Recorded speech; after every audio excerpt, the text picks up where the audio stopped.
I can teach you how to bewitch the mind and ensnare the senses. I can tell you how to bottle fame, brew glory, and even put a stopper in death. Welcome to Snape Chat, the voice of the Snapedom, the podcast where we discuss all things Snape, always. Join us as we dive into the world of the bravest man we ever knew in art, fanfic, meta, and more, obviously. This is Snapecentric with episode 51, Snolidays 2025. I'm joined by SnapeSnailTape, SerenaEW, and Masao as we listen to fics by Flumet, Jaxon, Kelly Shambliss, mysticalpapaya, danpuff, and maraudersaffair. Enjoy the show. This is Snapecentric, and I'm here with Snail. Hello. SerenaEW. Hi. And Masao. Hey there. And it's that time again for Snolidays 2025. Yay. Thanks for joining us, everybody. I have a number of different fics for us to listen to. And the first one is When I Look Back from Flumet, read by mangotartreads. Nice little bit of severitis for us.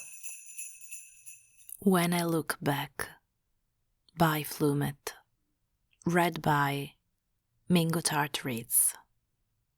Summary. Severus's life had never been easy.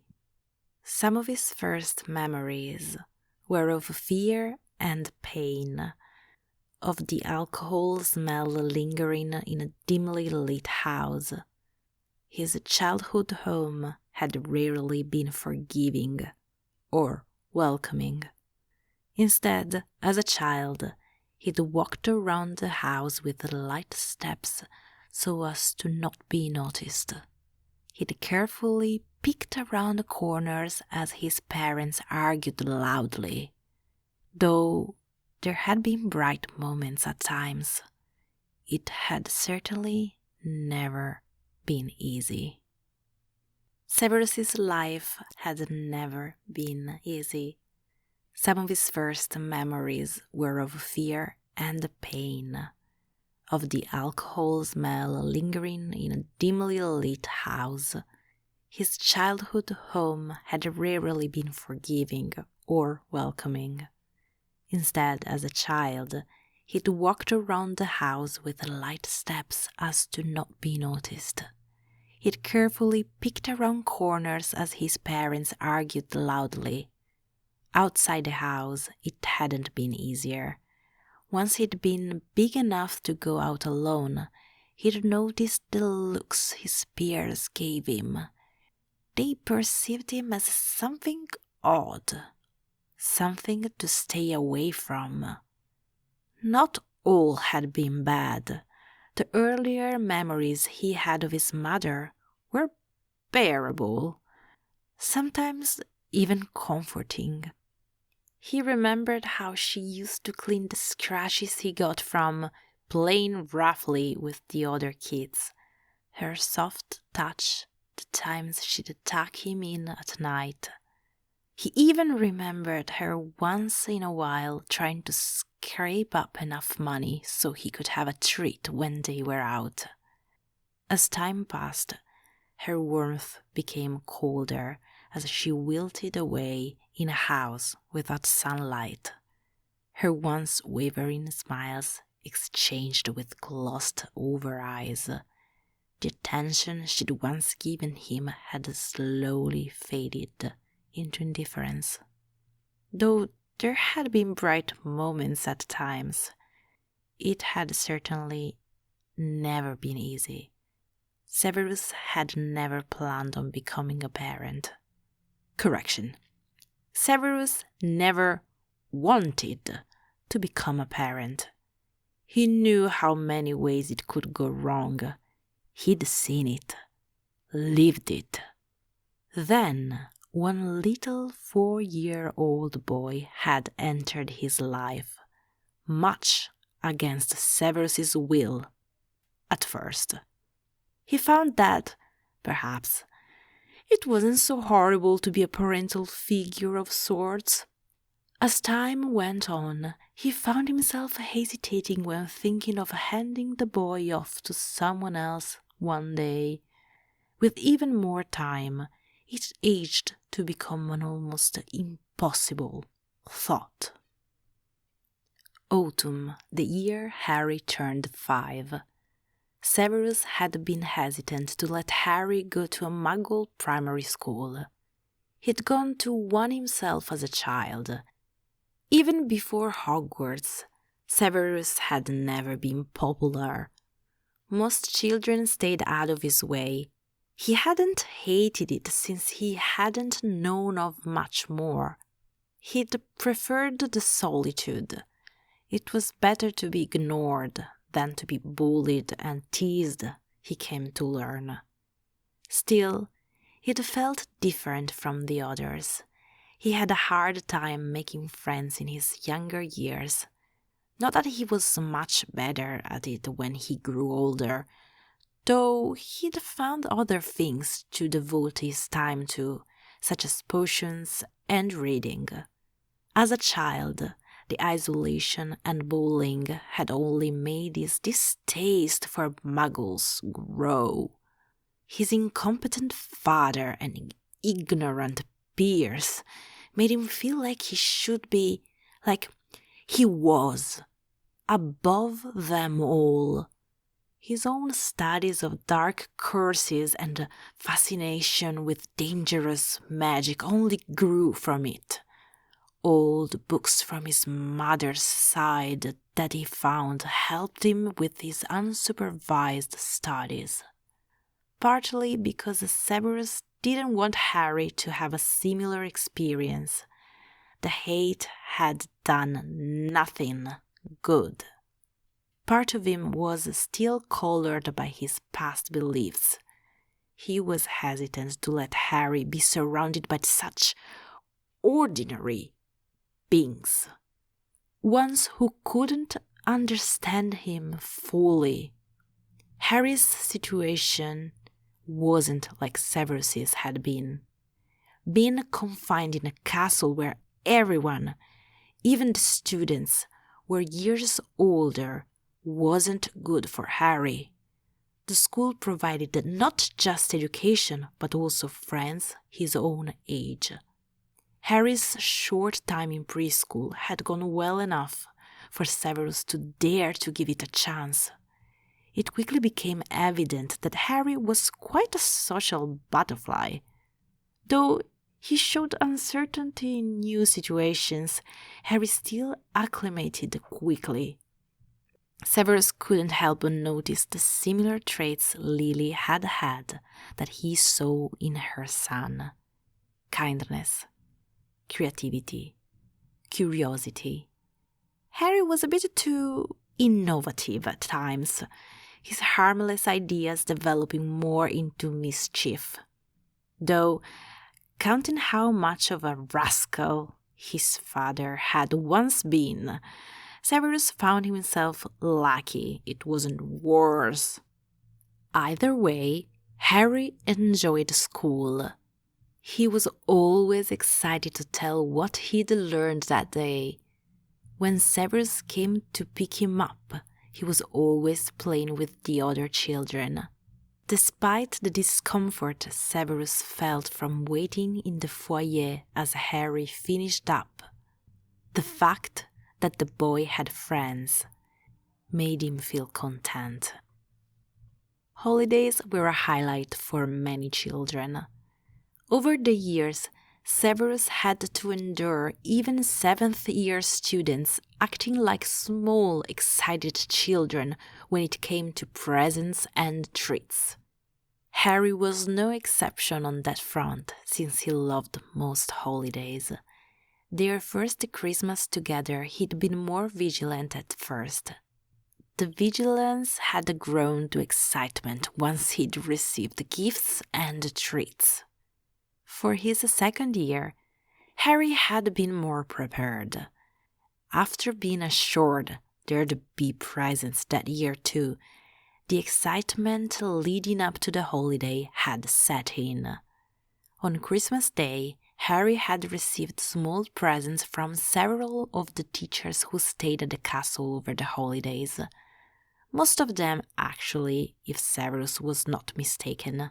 Toys, treats and such almost poured over him.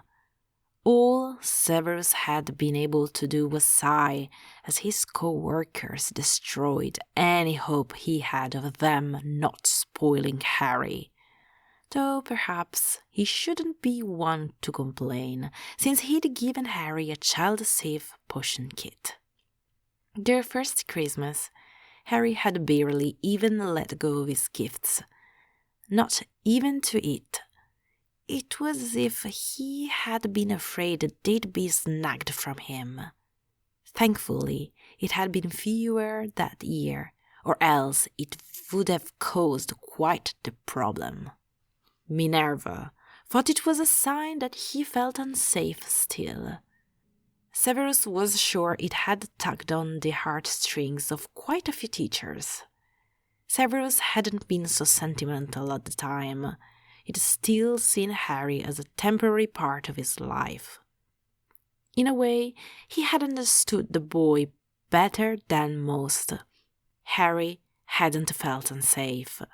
He'd been thrilled throughout the whole day, eating heartily and playing with his toys. The other things were just automatic responses. He doubted the boy even noticed what he did or why. He was much too young. The second year, he had let go of his gifts, though he preferred it if they didn't leave his side too long, which Severus could work with. It had made Severus contemplate the similarities between them.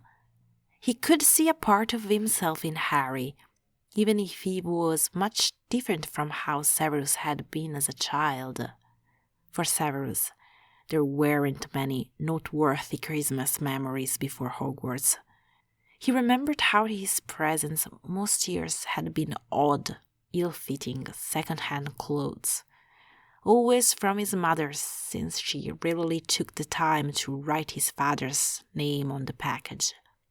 As he grew older, it was more a gift of practicality than consideration.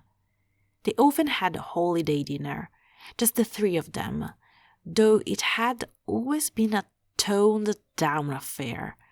The atmosphere had been as tense as usual, and the food, though traditional, had been rather plain. The year before he went off for Hogwarts, he remembered with more clarity than the rest. Not willingly so. His father had slept long into the morning. Some days Severus used to hope his father never woke up. At least it would be quieter then. His father had woken up, as he always did. The evening and night had been filled with yelling and alcohol, the sound of glass breaking, his mother's raised voice as she shouted back, a slap followed by deafening silence for a while. He'd hidden in his room, angrily wiping away his tears. Then he'd seen the gift from Lily, peeking out from under his bed. She'd given it to him a few days before Christmas. It has only been a box of his favorite candy, but he'd cherished it nevertheless. He hadn't given her anything in return, since he couldn't afford it. She hadn't received an apology, since he'd been too embarrassed to admit he couldn't give anything in return. She hadn't gotten a thank you either, since he'd been too flustered to know what to say. The steady smile she had worn had told him it was all right, before she had to run off to not be late for dinner. Severus hadn't eaten any of the candy that night. His father's rough movements downstairs, as he probably made another drink, could still be heard. It hadn't felt like the right moment. He had just held a small package of candy for just a moment to look at it. Then he'd quickly pushed it far under his bed once again. Severus remembered all this. His first Christmas with Harry. He hoped Harry's future family would one day repay the kindness his mother had given Severus in the past. Over a year later, Severus was well on his way to repaying that debt himself. Severus had often gotten into trouble in his school days, either because of lying bullies or being caught when he tried to get back at them. That things happening around him didn't seem logical often angered adults near him growing up. He couldn't tell them it was magic. Even if they knew about it, he was sure it would have only landed him in even more trouble. Besides upsetting the teachers or his peers, it didn't lead to much change. When they talked to his mother, she just assumed it was accidental magic, or she just didn't care since she had worse things to worry about than her son misbehaving. Despite the occasional mischief, Harry rarely got into trouble. Well, not at school at least. In the castle, he could wander off if Severus turned his back for so much as just a second. He could reappear just about anywhere. Luckily, most professors and students living in the castle, even the paintings, looked out for him, especially if Severus wasn't around. Occasionally, Harry did something that didn't turn out quite right, like most children did. Life was, after all, a game of trial and error, though most often it was a simple misunderstanding. Therefore, Severus was surprised when Harry's teacher wanted to speak to him before he took Harry home. "I was just wondering, have you noticed if Harry is prone to having imaginary friends? He seems to have a very vivid imagination."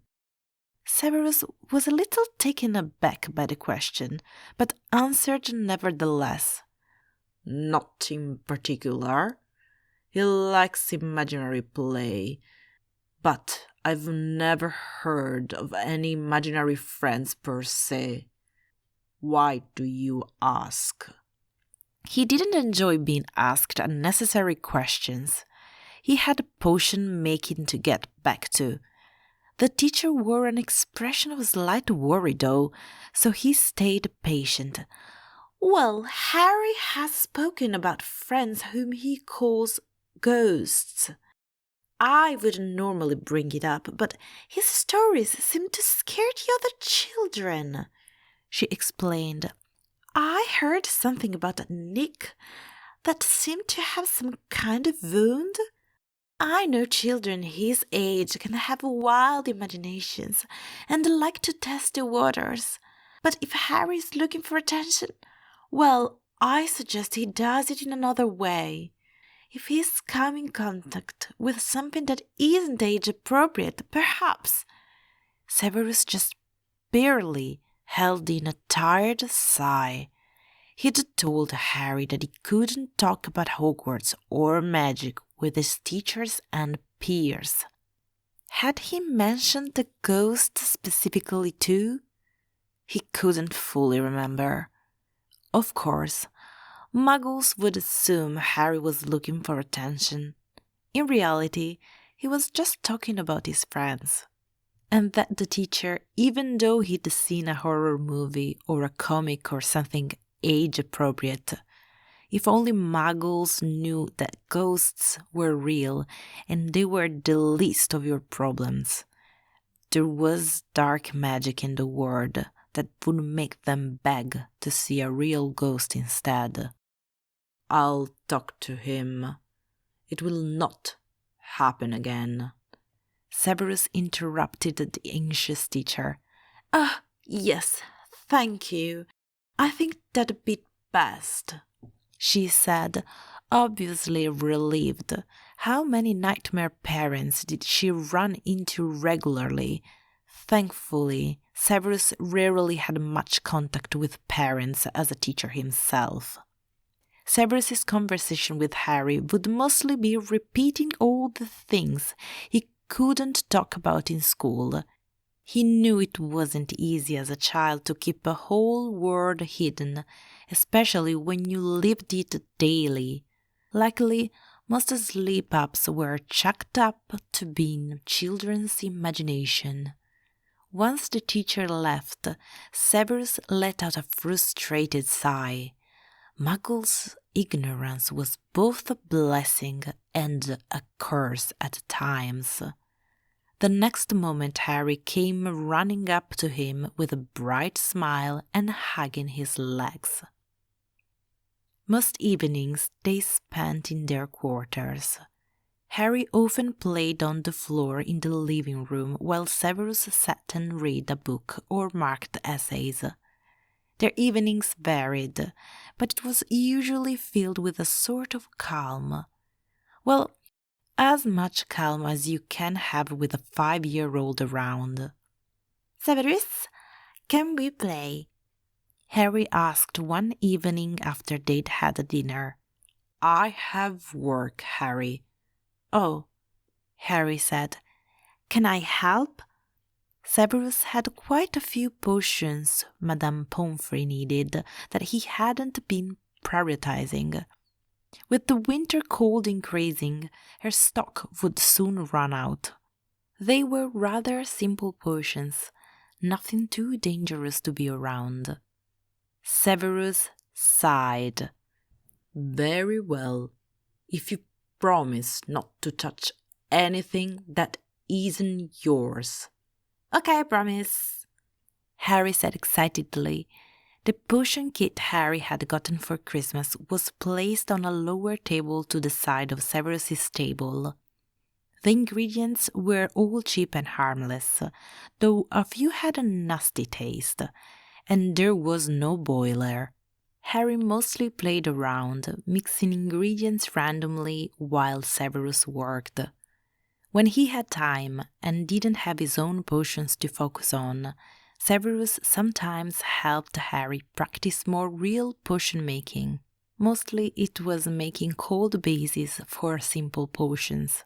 Harry didn't always succeed, but he was always thrilled when he did. Severus's mind wandered as he by routine started making his potions while Harry contentedly played beside him. When he was younger, Severus's parents had rarely spent time with him. When it came to his father, he was rather happy about the fact. The man had only ever given him attention when it had been to teach him a lesson. Not always did this entail that Severus got hurt or yelled at, but it had never been pleasant. Tobias Snape was a selfish, shabby, miserable man. He had never stood up for his son or wife. He'd once gotten into a fight with another boy's father, though that had been more for his own pride. One of Severus's early tormentors was 2 years older and came from a nicer neighborhood, same one as Lily grew up in. Tobias despised the people who lived there, much like Severus himself had grown to despise Muggles as a whole. Severus coming home hurt had merely been a simple excuse to let out his anger, nothing more. His mother had let him do things with her when he was younger, mostly things she needed to get done either way. She'd let Severus hover nearby or even help as long as he wasn't a disruption. It was anything from cleaning, watching her cook, or going shopping for the bare necessities. As he'd grown older, she disregarded his help more and more, insisting he'd go outside or do his homework. It didn't matter if he'd already done his homework or if he didn't want to go outside. He rarely argued. It hadn't felt right. Since Harry was a curious child, he liked to butt into anything and everything Severus was doing. Other teachers too, but mainly Severus. He'd soon learned that watching Severus grade or work was indeed rather boring, so he played beside him instead.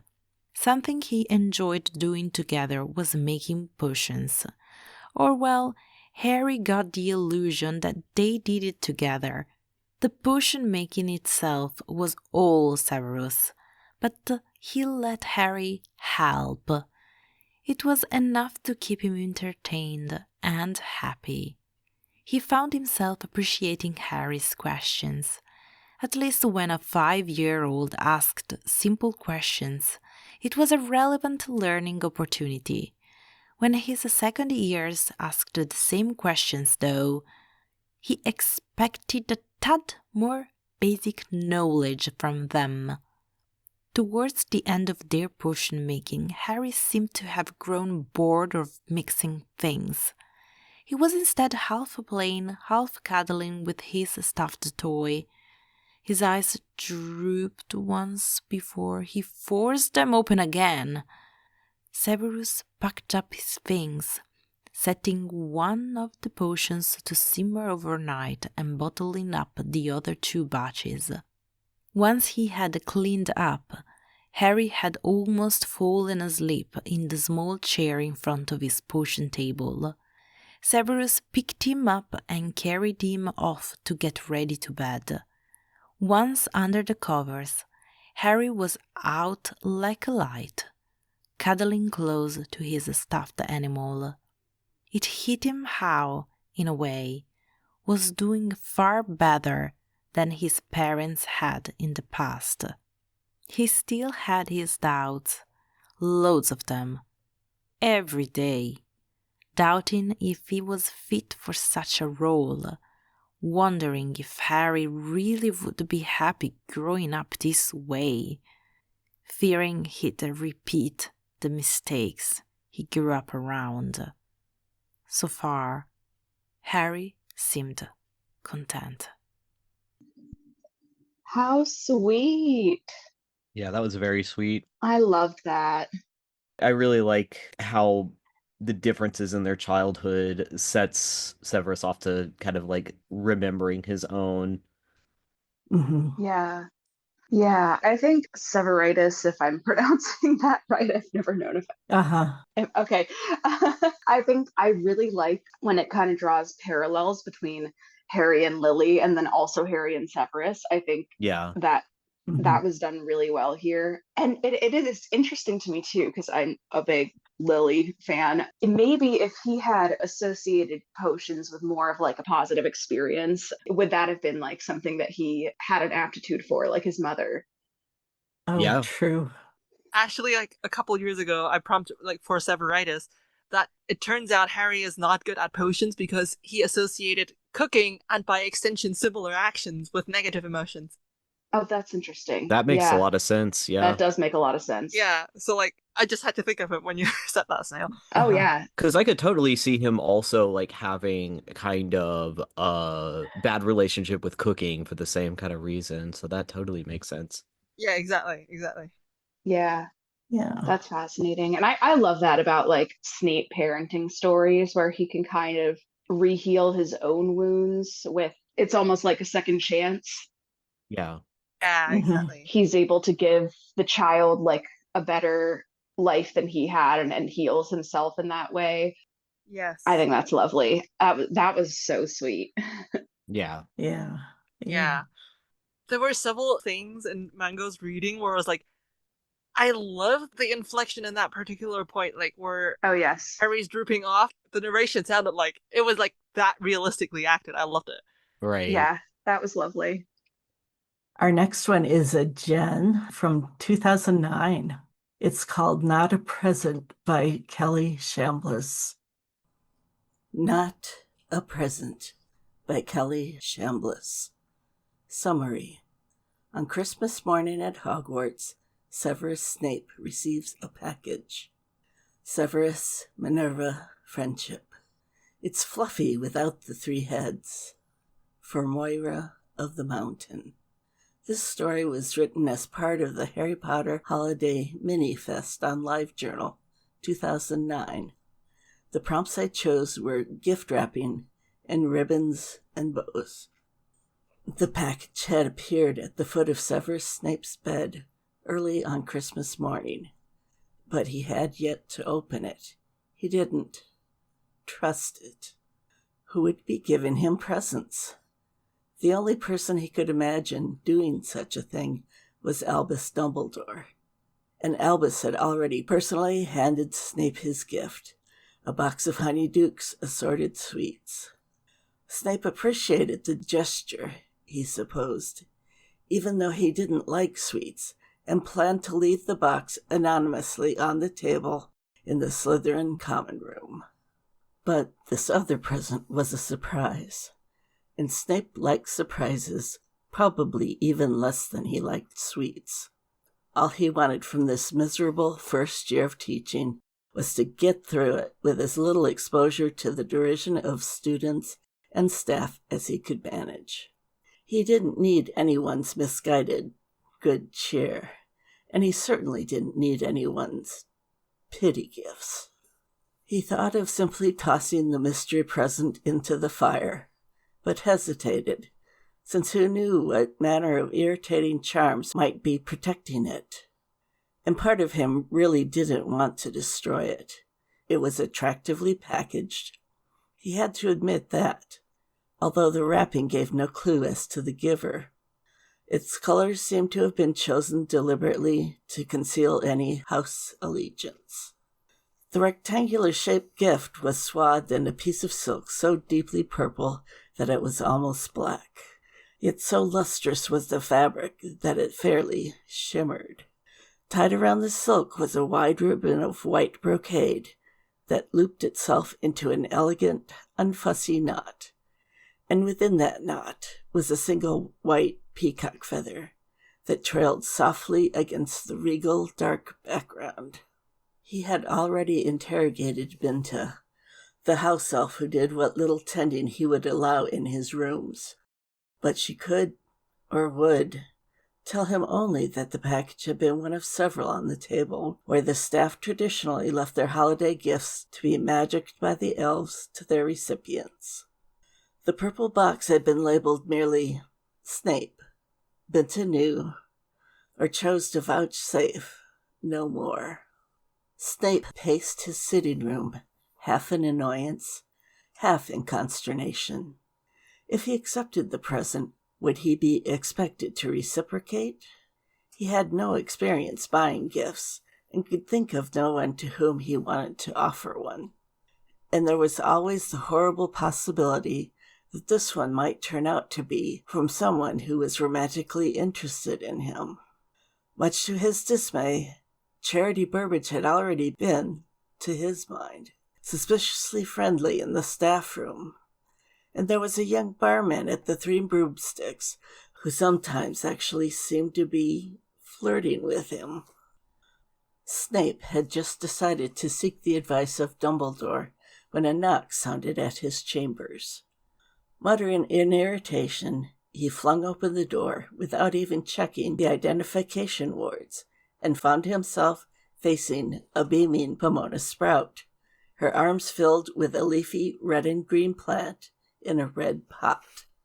"Happy Christmas, Severus," she said brightly. "I wanted to bring you this myself." "What is it?" Snape asked, frowning at her, and Pomona laughed. "It's your Christmas present, of course," she said. "Are you going to invite us in?"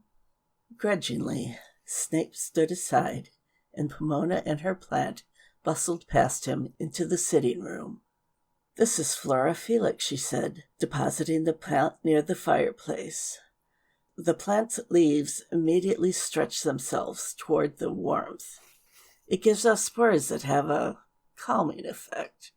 Now it likes to be kept nice and cozy, but not too wet, And oh my, she broke off as she caught sight of the purple present on Snape's table. I see you've got one of the Minerva specials. Isn't that the most beautiful package you've ever seen? Every gift she wraps is just gorgeous. She's old-fashioned that way. Well, in many ways, as I'm sure you've noticed. But she won't use sellotape or parchment or anything newfangled. Real fabric, real ribbon, real charms. That's how Minerva wraps a present. Watch. Pomona stepped over to the package and tugged hard on the white ribbon, which remained firmly tied. See? It will only open for you. 2 spots of red burned on Snape's sallow cheeks. I wasn't aware, he said stiffly, that the staff was expected to exchange gifts. Well, we don't as a rule, replied Pomona, seeming not to notice Snape's discomfort. But it's become rather a tradition for us old-timers to welcome newcomers with a little something for their first Yule season at Hogwarts. Just a token. Has Phileas been here yet? No. Well, he will be. He'll bring you a bottle of something nice and potent. Now you be careful with whatever it is. I guarantee it will have quite a kick. Phileas may drink silly things with umbrellas in when he goes to the broomsticks, but that's just his little joke out in public when there are students about. Here at home, it's a different story, of course. She smiled and patted Snape's arm. Well, best wishes of the season, Severus. I won't be at Christmas dinner today. I'm going to a friend's in Hogsmeade, but I'll see you tonight at Minerva's, And she was gone before Snape could respond, which was good because he didn't know what he would have said. Thank you, perhaps, if it had occurred to him, although he wasn't sure that he really did thank her. Snape was willing to tend the plants that he needed for potions ingredients, but he kept those in a controlled environment. He certainly didn't want greenery cluttering up his living space. And he could have corrected Pomona's mistaken impression that she would see him that evening at Minerva's. Having no need of friends, Snape disliked social events, and he had already told Minerva that he would not be attending what he'd learned was her annual Christmas night gathering. But she was sure that if he'd mentioned his refusal to Pomona, she would only have badgered him to come, and then badgered him some more. She was not a Hufflepuff for nothing. No, all in all, it was good she had left when she did, although her departure meant that Snape now had no excuse not to face the purple-wrapped present. So it was for Minerva. He still wasn't happy about this gift, but he did feel a little less anxious now that Pomona had explained about the tradition of giving something to new staff. Tokens only, with no expectation of exchange. This, he supposed, he could handle. And of course, he no longer needed to worry that the gift had come from someone with unwanted amorous designs upon him. Not only would Minerva have laughed at the idea of being romantically interested in Snape, but among the many surprising things he had learned since joining the Hogwarts staff was that Minerva McGonagall, in his mind the very archetype of the repressed virgin spinster, had in fact been happily involved for many years with Poppy Pomfrey. His mind somewhat more at ease, Snape approached the present and reached for the brocade ribbon. As soon as his hand brushed it, the knot untied itself. The ribbon slipped off the package, and the rich purple silk unfolded. The object that lay just revealed almost caused Snape to stop breathing. It was a book. And not just any book. It was a Venenum Veritas of Quintus Appius, the definitive ancient work on truth potions, much of its lore still unsurpassed by later scholars. And though his mind reeled at the thought, this was not just any Venenum Veritas either. It was the 18th century edition published by Blotz & Son. Centuries ago, before Blotz took on Flourish as a partner, the firm had printed as well as sold books. Blotz père, Magnus Blotz, had been the genius of the company, while Son, on the other hand, had evidently been an oddity. Not much was known about Phineas Blotz, except that he had been a loner who cared not a whit about business. But legend said that he did care about books, about giving them magic. Phineas, so the story went, used to tip hand-inscribed magical pages into selected volumes. Supposedly, he was best at potions. Supposedly, he had designed foolproof formulae. Supposedly, he had spelled infallibility charms into the very fibers of the parchment on which he wrote his receipts, so that a potions maker who followed the instructions exactly would be incapable of failure. Snape had never had occasion to test the truth of these stories, since books produced by Phineas Blotz cost far beyond any price Snape was ever likely to afford. And in any case, they were rare. Irma Pince had already sadly informed him that not even the Hogwarts library boasted a Phineas. Snape lifted the volume with trembling hands, unable to remember the last time that he had wanted a material object so badly. Damn Minerva for tempting him with something she must have known he couldn't keep. It was too valuable, too scarce a thing for him to accept. Why would she even try to give it to him? His lips tightened. McGonagall must be playing a prank. That was it. She was laughing at him. She had to be. Probably the book wasn't a book at all. Probably it was a heap of transfigured trash. No doubt she'd charmed it so that at midnight it would transfigure back into a Gryffindor muffler or something equally inane, and she would congratulate herself on pulling off such a fucking great joke. Damn her. Damn Gryffindors. Damn every last one of them. Convinced though he was that the gift was a nasty trick, Snape nonetheless could not stop himself from opening the leather cover. Inside, tucked between the front end papers, lay a square of parchment addressed to him in Minerva's distinctive emerald ink.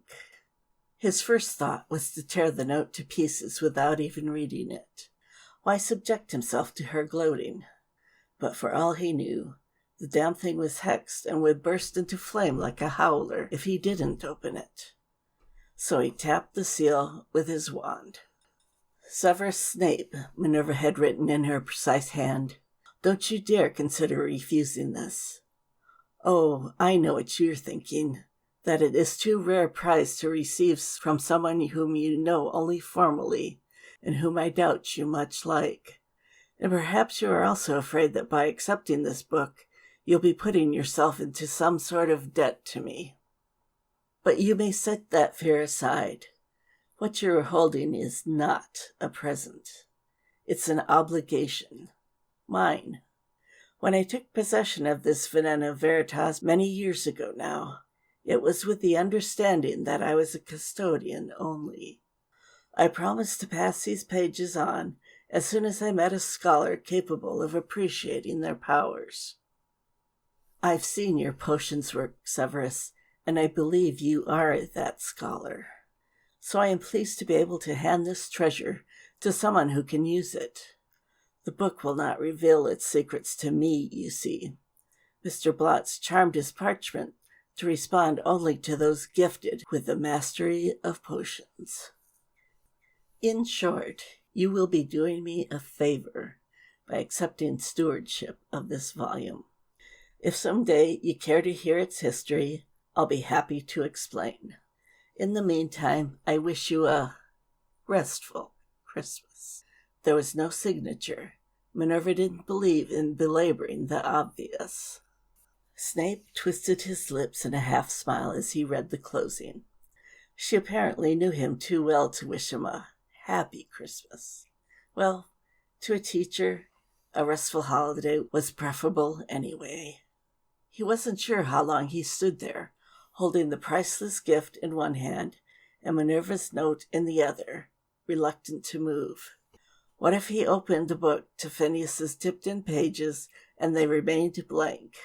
Potions or no potions, if a witch as powerful as McGonagall couldn't read Phineas's secrets, what made Snape think that he, Severus Snape of Spinner's End, was worthy of them? But finally, the suspense grew too great, and Snape laid the book carefully on the table. Slowly, it opened of its own accord to a page of thick, creamy parchment that looked as fresh as if it had been newly made. It was blank. And then, after a heart-stopping moment, old-fashioned handwriting began to scroll across the page, ingredient after ingredient appearing in a carefully aligned list. Snape's initial excitement increased, though he wasn't sure exactly what potion these items would make.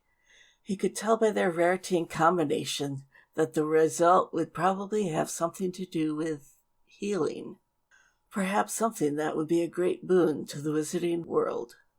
Eventually the list ended, though after several minutes no instructions had yet appeared. Confused at first, Snape suddenly understood. Only after he located all the materials would he be told what to do with them. Snape smiled in earnest then, anticipating the blissful ingredient-gathering days to come. He'd start tomorrow, first thing, Boxing Day. It seemed fitting, even if the box he'd be preparing was for himself. As for tonight, perhaps he would stop in at Minerva's party after all, just for a moment. Now that he gave the matter some thought, he realized that it might not be unpleasant on Christmas to drink one glass of fire whiskey with friends. He might even take a bottle of whiskey with him, not as a present, of course, because Snape didn't do presents. It would be a repayment. Yes, that sounded better. A repayment, on which he would tie a ribbon of white brocade. I'll be saying this a lot, but that was also really sweet. Yeah, right? I know people couldn't hear it, but I was mentally squealing, Oh yeah. all through this. It's like, oh, Mm-hmm. poor Severus being so suspicious of everything. Mm-hmm. I know. But also, the other teachers being so cute. It's like, oh. Really like the visual description of that present. Yeah, wasn't that gorgeous? Yeah. That was beautiful. Yeah. I love the combination of super dark purple and white too. That sounds great. Mm-hmm. Yeah. Also, proof that poppy scotch existed at least in 2009. Oh, yeah. I thought that was really cute. I love that. I've never encountered it before. I like it. I like that. Yeah. When I first read Peacock Feather, a white one, I was thinking Lucius, of course. Oh, yeah. Oh my gosh, yeah. His white peacocks. Oh. Yes. I had no idea, but that also would make a lot of sense. Yeah. He's very showy. He's quite the peacock. Yes, Definitely. he really is. That was great. Yeah. I love how he's wrapped so tight and suspicious and not wanting friends, and he just sort of loosens a little bit. Yeah. Yeah. Oh, definitely. In a very believable way, yeah. Totally. And very well read with the way the Yes. kind of pacing of the reading goes with the Oh, yes. unfolding of his kind of inner journey. Oh, thank you. When I've listened to it again, it's like, oh, I could have done that so much better. No, that was lovely. I worked very hard on it. Oh, definitely. Also, I love that in effect, at the end, Severus decides to make himself a gift. Mm-hmm. Spending time on himself to frame it as a gift to himself. I don't know, it just felt so significant to me. Mm-hmm. Yeah. That was really sweet. I did feel like that was so Snape, and it's interesting because that's like an era that we don't really see in the canon Yes. books. Not at all. Yeah. Yeah, and I love that, like the beginning of his teaching and where he's kind of still transitioning from being like a bullied student to like teacher and a colleague with Mm-hmm. his former teachers, really. Yeah. And I love he's suspicious that like any sort of act of affection towards him is a prank. Yeah. Also, I liked that he's kind of like, it's not, I'm not giving a gift, like it's like an exchange. Like I almost feel like because of the way he grew up, he'd have a difficult time accepting gifts from other people. Yes. Mm-hmm. And like that way he kind of tempers it a little bit. That I just loved that. That was really well done. Yeah. Felt like really believable. Mm-hmm. Totally. And Kelly Chambliss is still writing to this day. Oh, that's awesome. Yeah. Yes. Yeah. I love that. Okay. Yes, Serena, I can understand you not wanting to hear your story because, Yeah, feel free, like, at any time. Like, all of us here read a story though, so we're all kind of in the same boat. Okay. It is All hard have to to hear your hear- own voice. All have to hear our own voices. Mhm. Yep. Yeah. Yeah, saying that, let's go ahead and do Let's Go Around Again by Jaxon, read by Serena. Let's Go Around Again, written by Jaxon and read by SerenaEW. Summary. Severus died at the jaws of Nagini in May 1998, but instead of taking a well-earned rest in the afterlife, he finds himself back in Cokeworth in December 1975. His final moments were a mess, a warm, sticky crimson mess. It wasn't a noble death. There were no pithy one-liners, no winks to the crowd, no blaze of glory, no announcement of defection, no enjoying the horror of betrayal upon the face of his enemy, no relishing the expressions of all those he'd hoodwinked. Instead, it was a haze of pain and screaming and loneliness.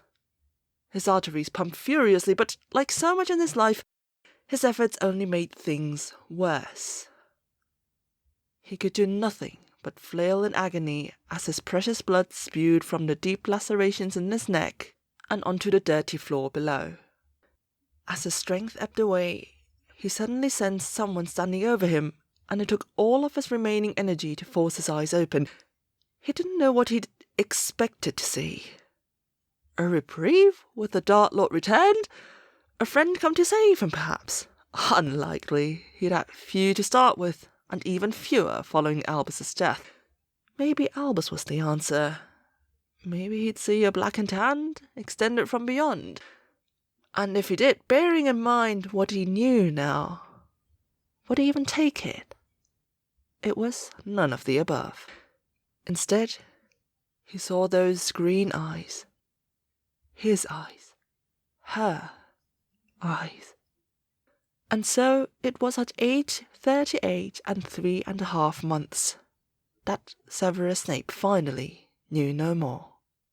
Severus Snape, aged 15 years and 11.5 months, lay back on Lily Evans's narrow bed, rested his hands behind his head, and grinned. There was no denying he'd earned this. He'd been beaten and bloodied, teased and tortured, spurned and scorned. His old friends had learned to fear him, to despise him. They'd plotted his downfall and duelled against him, and yet his equals had not managed to knock him from his perch. He'd publicly revelled and delighted in Albus's murder, whilst privately the growing tightness in his chest had almost finished him long before he'd crossed paths with that blasted snake. He'd spied and he'd lied, and as a consequence it was of no surprise to him when he finally died.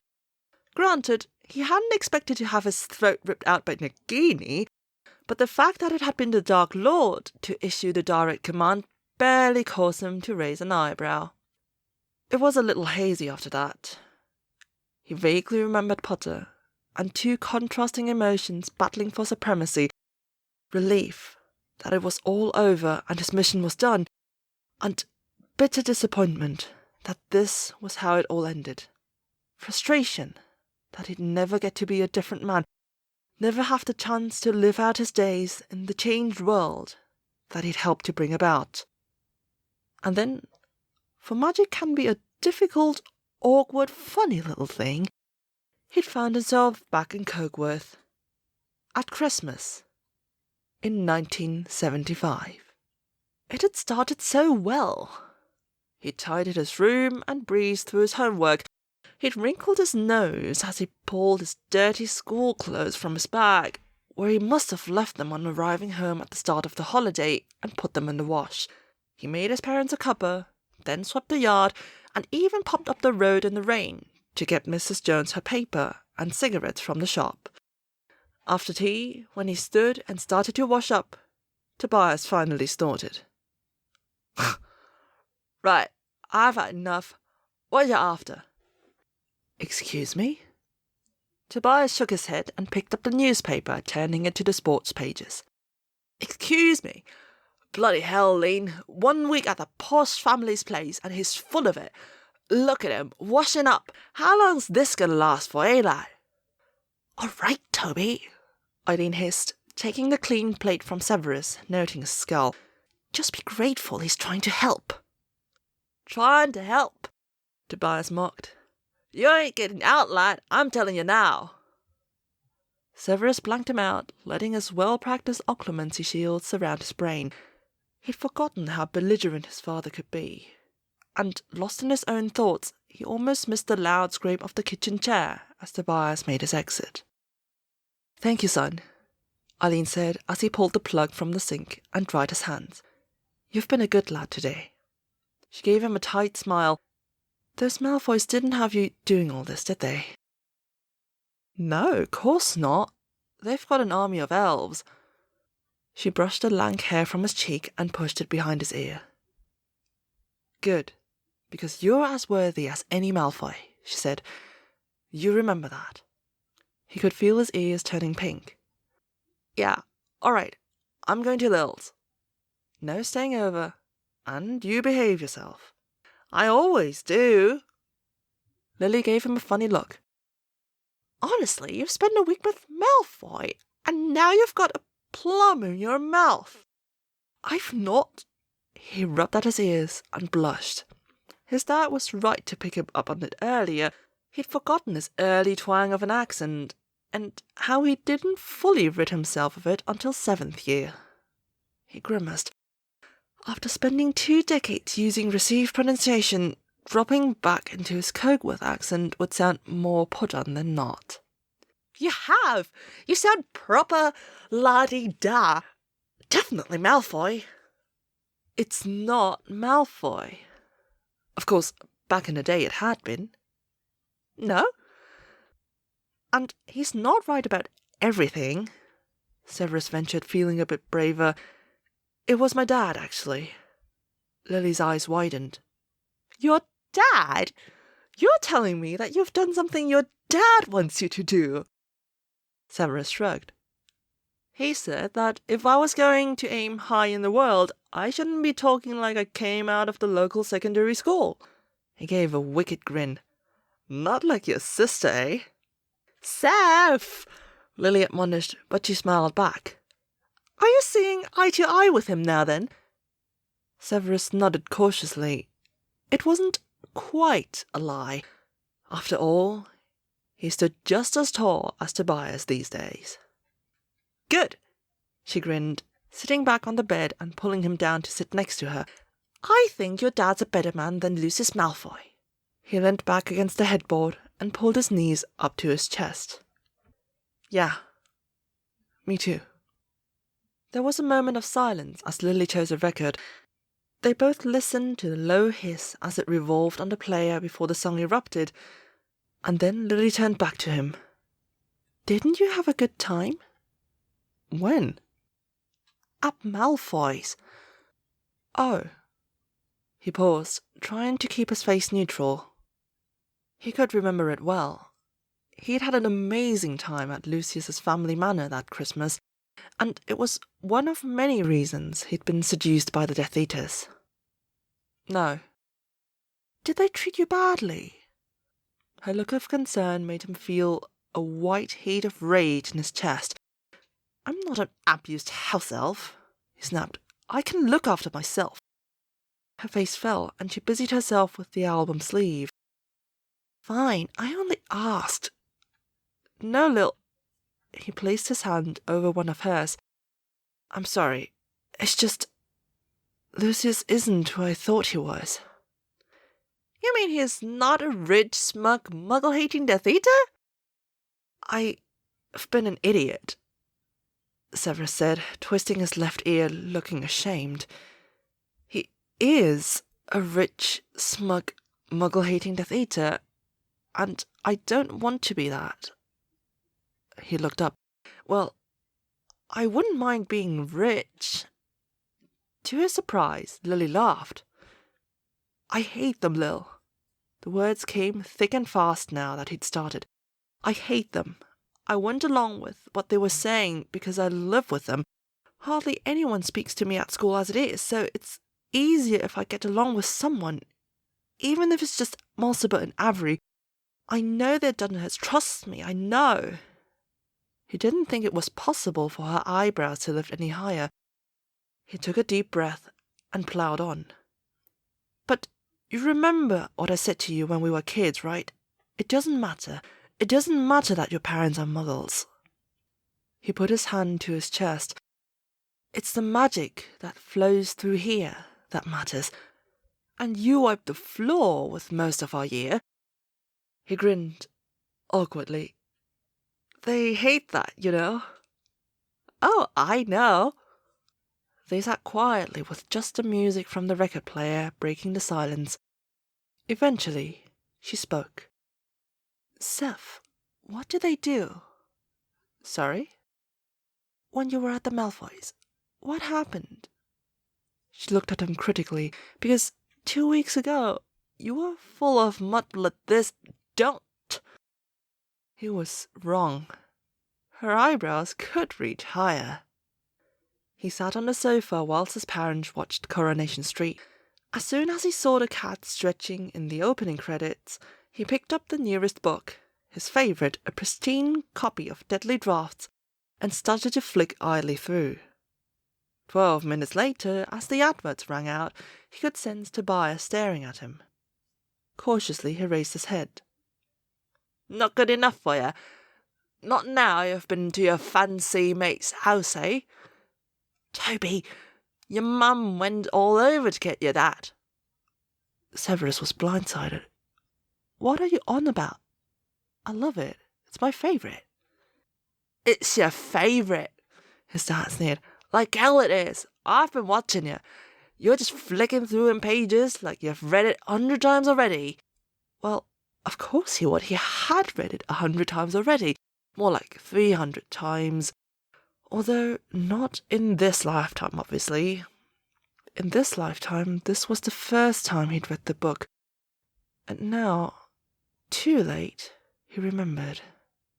He remembered this night, lying on his bed upstairs, his head nestled between the pages. He remembered turning up the record player so he didn't have to listen to the arguing, or what came after. He remembered, too late. Ungrateful little shit, ya! It happened quickly. The book was torn from his hands and thrown across the room. Before he could react, his father grabbed him by the neck and forcibly picked him up, yelling in his face.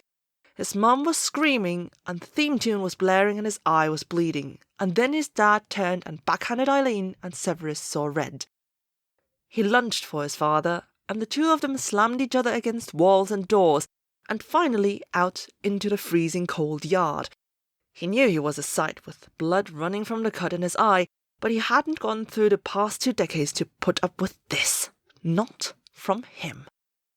Tobias swung, and Severus ducked. He punched the air near Tobias's head, but his dad easily blocked his fist and punched right back. Ducking and swinging, they pushed and pulled in a tight space, Eileen screaming at them from the back door, her comfy slippers looking out of place in amongst the violence. Severus silently rejoiced at how much lighter on his feet he was as a teenager as he weaved away from his father, but his age had its downsides. When his fist finally connected with his father's face, he had no power behind it. He saw Tobias's look of triumph, and as the older man's blows rained down on his head, Severus instinctively took his sleeve, and his wand slid into his hand. "Severus, no!" He stood in his old school robes in the deserted ministry atrium, flanked by Albus Dumbledore. "It'll be Azkaban, won't it, sir?" "I fear so, Severus." His eyelids fluttered and he sagged. "I didn't mean the charges would be grave enough within the wizarding world," Albus said evenly, "but using such fierce magic against a muggle in public brings a whole host of complications." "Hardly in public," Severus argued, but then he caught Albus's fierce expression. "Well, I suppose the neighbours saw." Albus gave him a searching look, "and the paramedics, and the police. A few, I suppose." Severus sighed. "Can't they just snap my wand and send me to Muggle prison, sir?" Albus looked at him sadly. "Your wand will be snapped, certainly, but I believe in your studies you have shown a flair for wandless magic." "They think I'd escape. I'm 15. He deliberately looked at the floor. "I can't even apparate." "Indeed. I would always have assumed that a boy your age could not apparate," Albus said with a quirk of his eyebrow. "But then, I would always have assumed that a boy your age could not inflict the magical damage you bestowed upon your father."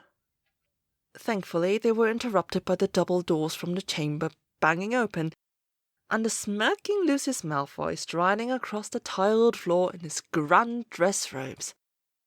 "Ah, thank you for waiting with him," he said, his tone practically dismissing Dumbledore. He snapped his fingers in the direction of a nearby aura. "Off! Come on, you heard the verdict. Get those chains off him immediately. Lucius? I'll take my boy from here," Lucius said, smiling as the stiff handcuffs were removed from Severus's wrists. He reached into his gilded robes and pulled out Severus's beloved wand and pressed it into his hand. "Forget it all now, Severus." He put a hand on the small of Severus's back and steered him towards the exit as he sneered over his shoulder at Dumbledore. "Hogwarts is out of the question. You've been expelled, of course." Severus sank slightly, his elation curbed. "But my wand?" "Your wand is fine. It's merely Hogwarts which lacks understanding. I am certain we can arrange accommodations for you and your mother on the continent, and I intend to enroll you at Durmstrang." And just like that, he was back in the throes of the Death Eaters. He woke up in his tiny childhood bed, saw the ice on the windows, and he screamed into his pillow. This was the 16th time he'd woken up on the same blasted day in bloody awful Cokeworth with this terrible, ghastly, rotten life. Nothing worked. No matter what he did, no matter how many days or weeks or months it took, he always ended up back in the clutches of the Death Eaters. It had all seemed so easy when he was an adult. He used to lie in his rooms at Hogwarts and imagine the conversations he'd have with Lily, or his mother, or even his father. He'd concoct happy ever afters, where his dad would tell him he was proud of him, or his mum would read his school report with interest. Most of all, he'd imagine the days where he'd tell Lily he'd been a fool, and that she'd been right along, and then she'd leap into his arms full of forgiveness. But when it came to it, it never quite happened like that. He'd talk Lily around, and his parents would drag him down. He'd go to his home life stable, and he'd be attacked by Potter and his gang at school. He'd put Potter in his place, and the Slytherin housemates would somehow coerce him into some reprehensible behaviour. He'd prosper over his Slytherin housemates, and Lily would have fallen out with him for something and nothing. And there was that one time where it was all going perfectly. He'd aced his owls and extricated himself from the Slytherins and started to date Lily. And then, during the summer holidays, a group of Death Eaters had taken his mother. He didn't need to be told what happened to her. He drank, and he shouted, and he threw things across his room, and then he sobbed himself into a fitful sleep. Eventually he awoke 3 days after Christmas, back in 1975. 15 failures. 16 if you counted the first sorry effort at his life. At least none of these recent scenarios had lasted longer than a few months, although he was certain he wasn't far off his 50th birthday by now. If time still worked the same way, he wasn't sure. He still felt 15. Awkward, lanky, gangly 15, with acne and raging hormones and no bloody idea how to get out of this hell. He couldn't fathom why he was at this juncture. If it'd been 5, maybe he'd been able to forge a new path, but at 15, his decisions had already been made. He'd signed up to unwritten allegiances and alliances at school, had made enemies, and pushed away teachers. His efforts to save his flailing friendship with Lily often worked, but he was left wondering what the ultimate outcome would be. He couldn't convince the teachers of his change of heart, and he knew that he wouldn't be welcomed into Dumbledore's fledgling order. At best, he'd have his muggle-born friend, or girlfriend, whichever scenario played out. And then what? They'd both be a target, and they'd have no support. He'd die, or she'd die, or their families would die. He swung his legs over the side of the bed and put his head in his hands. Maybe this really was his very own purgatory. Any news? He shook his head and held his arms out. Lily stepped into his embrace, and he hugged her tightly. We should have left Britain when we left Hogwarts. And let him run us out of our country? I'd rather die. Bloody Gryffindor. He kissed the top of her head and gave a wry smile. You might get your wish. Don't say that, she said softly. There's always hope. But when the prophet was finally delivered, Severus knew that all hope had gone. The ministry had fallen, and Hogwarts had been taken, and there, tucked away on page 13, was a tiny paragraph about the death of Frank and Alice Longbottom and their infant son Neville. 20 times. The last few scenarios had taken years to play out. Back when he was a lonely teacher in his private quarters at Hogwarts, he'd have rejoiced at having years spent with Lily alive as an adult, let alone years married to her, but now it was becoming a drag. These days, he was pretty much the perfect husband. He knew how she liked her toast and her coffee, and he always remembered to put the bin out for collection. Still, despite having several trial runs, he still found a way to make the same stupid mistakes, although he was quick to apologize. He couldn't help it. He'd always let a crass remark slip out about Petunia, or Lily would accuse him of not taking her fears seriously enough. He didn't mean to. It was hard to be fearful when he knew that one night he'd go to sleep with his adult wife, and then he'd wake up aged 15 in Cokeworth and have to start all over again. And despite all they'd shared and sacrificed, she wasn't happy. Neither was he. How could they be, when a homicidal maniac was rampaging through their wizarding world? She didn't want to give up her magic, and he didn't want to give up her. He couldn't become a Death Eater and fight from the inside without losing Lily on the way, but she couldn't join the Order without suspicious Snivellus Snape in tow. Worst of all was the icy feeling that Severus kept having, that Harry James Potter really was destined to be the boy who lived. He'd feared it for a while, but this latest stint where Hogwarts filled Neville with ease had made him certain. So that night, he slid under the covers, kissed his wife good night, and actually prayed that he'd wake as a teenager in Cokeworth. This time, he knew what to do. He followed his path through life in exactly the same way. It broke his heart to lose Lily all over again, and the foul slur stuck in his throat on that fateful day, but he blurted it out, and he received James's ire.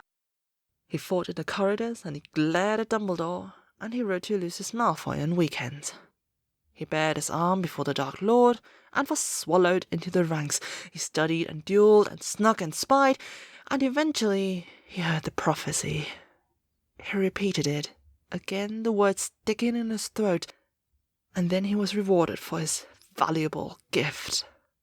He counted the days until his discovery that Lily would be mown down in the attack, and then he begged the Dark Lord for his mercy. Once he'd recovered, he tightened the laces in his boots and sent an owl to Dumbledore. It was all the same, spying and lying and sneaking and whispering. It was slightly easier, for he knew what was coming next. The difficulty was not changing anything, not being easy on the boy, not being harsh on Quirrell or Lockhart or any of the other dundered-headed Defense Against the Dark Arts professors. He winced at his schoolboy errors, ranting and raving to Fudge, and his one twitched in his fingers any time he saw that blasted Weasley rat. As the years passed, the moments became more difficult. He found himself wondering, was letting Cedric die the only solution, or even blasted black? Still, he knew how this timeline turned out, and he didn't want to go back to Cokeworth. Not again. So, despite every fibre of his being screaming otherwise, he stayed in bed when he knew Dumbledore was modelling that cursed ring, knowing that at any moment he would be summoned to the office, and stemming the flow of the dark magic was the best he could do. He couldn't confide in Minerva. He didn't clue in Pomfrey. He murdered Dumbledore and saved Draco, and basked in the hatred of all those around him. This time he could see it. The first time around he'd been so occupied with keeping tabs on Potter and trying to dampen the excesses of Longbottom's bloody army that he'd not really appreciated just how out of favour with the Dark Lord he'd fallen. It wasn't that he'd annoyed him or crossed him, just that he was entirely redundant. At best he was keeping Hogwarts quiet, but at worst Severus realized that he was growing into a real and tangible threat. A powerful, talented, and intelligent wizard. In the end, it all played out the same. He was summoned and attacked. Potter grabbed his memories, and then it all faded to black. He woke in his tiny tarted bed and groaned. 23 years. And he'd still not got it right. What was the point in living through that hell again if he was still going to end up back here? After a long moment scowling into his pillow, he pulled the covers back and pushed himself up. His arms ached and his neck ached, and the sun streaming through the window hurt his eyes. He suddenly realized that the bright sunlight meant that it wasn't December. Quickly, he made his way to the window and yanked it up. Warm air flooded into the room, and Severus gripped the sill. Whatever he'd done, something had changed. And then he heard excited chatter, and the roar of the fireplace from the living room, and the rush of footsteps on the stairs. The bedroom door flung open, and there stood a very tall, very cheerful Ronald Weasley. "Sleep well, Professor?" "Yes," he said hoarsely, his throat scratchy. He swallowed and rubbed at his neck as Ron quickly summoned him a glass of water. "That'll smart for a bit, I think," he said. "Mungers did their best. It definitely helped you taking all of those anti-venom potions before you had the run-in with that snake, but it'll still take a while to heal." He grinned. "Dad says you owe him a handshake, because you wouldn't have brewed half of those potions if you hadn't learned about the snake's venom from his own attack. And the Dark Lord. He is dead, Ron confirmed with a grin. Dead. Deader than dead. Dead, totally dead. Utterly, bloody well dead. And Potter? The opposite, very much alive. In fact, it's normally him here, or Hermione, obviously. They'll be spitting that you've jumped back up on my watch. They've both gone to Draco's trial. Paused as he saw Severus processing the information. They reckon you'll get off, in case you were wondering. Severus sank heavily onto the bed. And the year? Blimey, Ron said, his eyebrows raising. You did have a good sleep. You weren't out that long. 1998. He gave Severus a long look before finally deciding to venture closer, clapping a hand on his old teacher's thin shoulder. I've called Pumphrey. She'll be coming through the flue any minute, so I'll let you get yourself decent. I know she'll be relieved to see you up and about. And with that, he was gone. Severus sat, stunned. He was actually here. He ached, and he felt old, so old. But he was alive, and it wasn't 1975. Lily had married James, and they were both still dead, but against the odds, her boy had lived. Twice. His job was done. No more ghosts. No more obligations. No more tattoos or vows. He was finally free, and he couldn't wait to live. The end. Or rather, the beginning. Thank you very much for listening. That was so good. Wow. Yeah, that was super interesting. Yeah. I really like time travel. Mm-hmm. Not where he, like in that kind of way. I really like time travel concepts like that. Yeah. Sort of at the end, it ends up closed loop, and it's like, oh, I love it. Mm-hmm. Yeah, I was trying to figure out how the time travel mechanism worked. It's like, what does he have to do to break the loop? Mm-hmm. And it is kind of interesting that it's just you go through the same thing again, but maybe with hindsight, I guess, really. Foresight, hindsight, I don't know. Uh-huh. Just enough preparation. Yeah. Mm-hmm. That was very, I thought, cute that Ron came in at the end. Yeah. It's like... The last person you would expect. Yeah. Oh, yeah. Maybe not hindsight, but like knowing that the other options would lead to less satisfying conclusions. Yeah. Yeah, that maybe. Well, it's interesting. I was thinking like maybe those other options led to perhaps better outcomes for him personally, but maybe what he really needed to like be truly happy and truly fulfilled was for the world around him to be a better place. And I mean, I think that's like kind of his major character growth in the series. Mm-hmm. And then it kind of was the best of both worlds at the end there, because it was, the world was saved and everything, but he also gets to live in that world that he saved. And I think that's what he deserved. Yeah, exactly. Like in the very first scene where he first quote unquote dies, he has that wish. He wishes he were able to see the world he'd helped create, right? Oh, that's true. So like this is like looping back to the beginning. It is. Where he realizes that this world he helped create was maybe the best of the scenarios his actions could have come up with. Right. Mm-hmm. That's a great connection. Yeah, for sure it is. I only realized upon re-listening to this. Yeah. I mean, that's kind of like one of the best kinds of stories. You can get different stuff out of it on different reads or different listens. And I thought that was read lovely, by the way. Yeah, Yes. definitely. Yes, he was such a dramatic reader. Yes. Yeah. And I like that he did actually get to spend time with Lily and kind of see where that went. Yes, exactly. That it wasn't the happily ever after. Yeah. Or maybe the first time around, like earlier in this fic, he still believes like his first life was a failure. Yeah. Yeah. So maybe like the magic was also insisting on him to realize that this was not the worst thing that could have happened. Right. Yeah. Yeah, or just that, like, he did make such a big impact, and like that he should feel proud of that and not see his efforts as having failed. Yeah, good story. Yeah, lovely. All right, we'll move on to some Snamione. Alrighty. Yeah, this is That's Christmas to Me by Mystical Papaya, read by Snail. That's Christmas to Me by Mystical Papaya. Summary.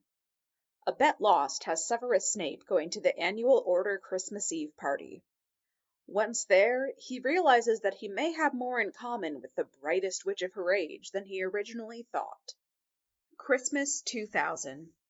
The Order of the Phoenix held a Christmas party every year since the war. Every single year for 3 years, Severus Snape had refused to attend. It wasn't that he hated Christmas. He wasn't a Scrooge exactly. It was more that he never really knew how to converse with anyone. After the Second Wizarding War had ended and he was exonerated from all his crimes, Severus knew that no matter what he did, or how much of a quote-unquote hero people made him out to be, he would always be socially inept and, even if he didn't like the phrase, emotionally constipated. Not to mention, a good chunk of the Order members were former students. It couldn't be that only he felt such a thing was strange. Interacting with them like he hadn't been the one pretending to be a Death Eater, that he wasn't the greasy git or dreaded bat of the dungeons. It was preposterous. Yet, somehow, on bonfire night, Severus lost a bet with Minerva McGonagall over something regarding Hagrid and his perhaps unconventional relationship with Madame Maxime. That mistake had Snape standing on the front steps of 12 Grimmauld Place on Christmas Eve, dressed in his usual black frock coat and trousers.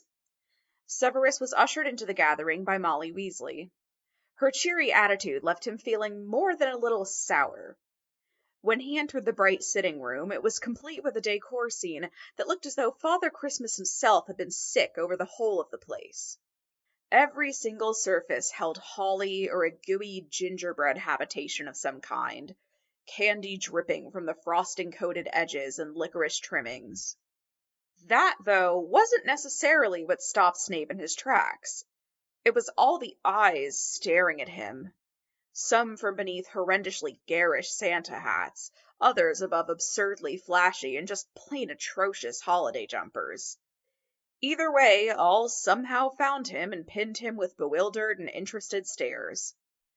Severus had to fight not to flee the scene that instant, positive that somewhere in Hogwarts that evening a Hufflepuff was indeed wandering the corridors, and had he been there, Snape could scare them silly. No doubt Snape would promptly feel better after being the cause of such terror. Thankfully, for that poor sod of a Hufflepuff, Miss Hermione Granger was the first to bring everyone back to the present. "What are all you dunderheads gawking at? Get back to your merrymaking." The little witch had her hands on her hips and was looking somewhat terrifyingly at specifically Mr. Ronald Weasley and the boy who lived himself. Severus had to fight not to smirk at the quick way everyone went back to what they were doing. Finding himself an uninhabited piece of wall to lean up against, Severus checked the time. If he stayed an hour, his bet to Minerva would be up, and he could go home to his books and the takeaway sticky toffee pudding he had purchased earlier in the day.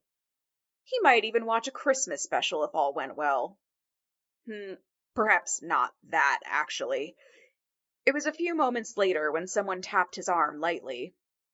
Miss Granger stood, holding out a glass of mulled wine for him to take. "Professor," she greeted. "Miss Granger," he replied, accepting the drink and looking dutifully away from her. "So how did you get roped into this, then?"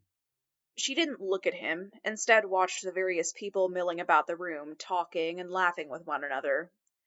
The sultry tones of Celestina Warbeck's "My Baby Gave Me a Hippogriff for Christmas" played unsettlingly in the background. "I made it very clear, I've been dropping hints all year, about the gift I hope to find beneath the tree. So imagine my surprise, when right there before my eyes was the last gift that a girl expects to see. I have no word, he ate my bird, Oh, what's a girl to do? What to do? My baby gave me a hippogriff for Christmas. For Christmas. Its being here is cause for great alarm. Great alarm. Oh, it's just as you'd expect. My entire house is wrecked. Snape snorted. More than one bet gone awry. Don't challenge Minerva to who can drink the most Ogdens in one go. You'll lose, Severus muttered dryly. I think Voldemort himself would have given up. Snape glanced across the room at Headmistress McGonagall, who was sporting a glass of fire whiskey in her hand and swaying extra cheerfully to the music. To that, Hermione burst out laughing. Her eyes caught his, and Snape watched their copper depths sparkle in the twinkling fairy lights. Surprising even himself, Severus too grunted and then subsequently began to chuckle. A low noise that seemed confusing and fitting for the dour man all at once. Neither of them noticed, but the rest of the gathered appeared to share a knowing look. At the moment, the idea of being at a party on Christmas didn't seem quite as bad anymore. Severus had half a mind to retract some of the bah humbugs he had issued at breakfast earlier that day. When Miss Granger asked him about the work Severus was doing on the wolfsbane potion and some of the amortentia appeals the ministry had implemented, his hour-long stay had since passed. It was several mulled wines later and a cup of cocoa each, both sitting on the battered and tacky, rust-colored sofa Harry still hadn't tossed out, that Miss Granger yawned. Snape glanced at his wristwatch, always hidden beneath the sleeve of his coat or shirt. Midnight. Everyone else in the room was whispering quietly to one another, or asleep on one surface or another. Snape could honestly say that he had not spent such a lovely evening in a very long time, or perhaps ever. Sleepily, she leaned her head against the sofa back and blinked at him, smiling. Happy Christmas, Severus. A tiny, almost not quite there smile tugged at the corners of the potion master's mouth. Happy Christmas, Hermione. Christmas 2001. Severus stood in front of his loo mirror, checking his reflection.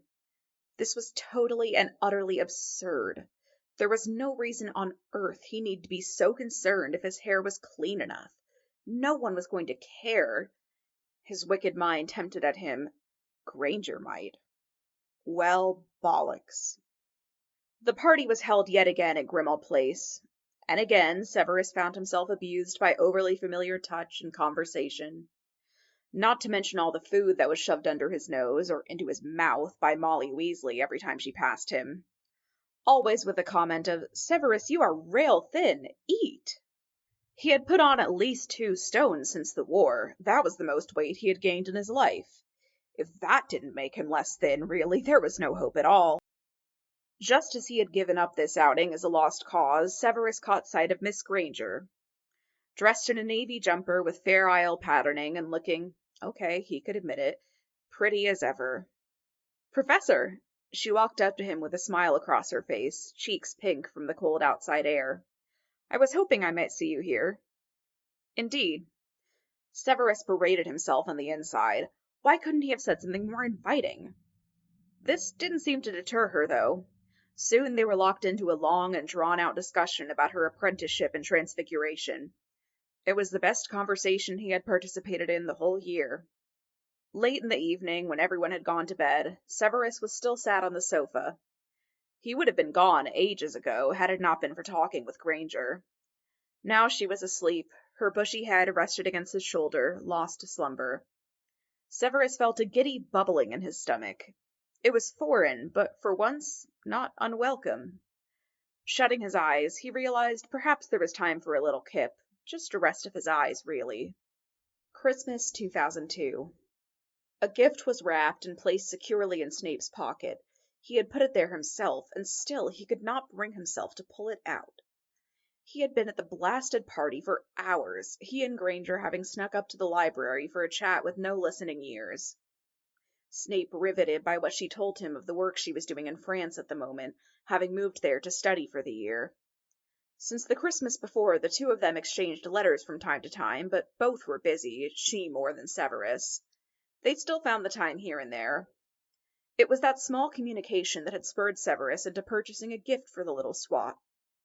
Nothing too special, it was an ever-inking quill. Granger had expressed annoyance in one of her letters that all the note-taking was making her need to purchase quills expensive. Snape had only done it in passing, really, not important at all. Anyone would have thought about something like that. When she opened it, Severus had to work at regulating his breathing. The little witch had reached out, placing her hand on his, where it rested on his thigh. And thanks, apparently. "Oh, Severus, thank you!" Not able to help himself, Severus placed his hand on hers and gave it a squeeze. "Think nothing of it." Pulling away from him, he felt the loss instantly. Hermione looked back at the quill and then to him. "Untrue, this was something I needed. You know, the people who get the best gifts are the ones that really listen. Thank you for listening, Severus." Snape tried to keep himself from blushing, giving a stiff nod, happy to move on, but shocked when she passed him a gift box. No one had really ever gone out of their way to get him a gift. No one. Inside was a black scarf. It was light, but it was warm to the touch when he held it in his hand. "I knew you needed something for Quidditch games. It will always be warm when you touch it. I placed a charm on it." She beamed at him, bright as an evening star on a clear night. That night, when Severus was in his quarters, tucked into bed, he saw those sparkling eyes, crinkled at the corners with a smile, for him, all inside his mind. A tear slipped from his eye and down his cheek, dripping from his jaw to the pillowcase. The notion that it would be a year before he saw Hermione Granger again saddened him. He was done pretending not to feel it. Christmas 2003. Exceptionally cold was this December evening.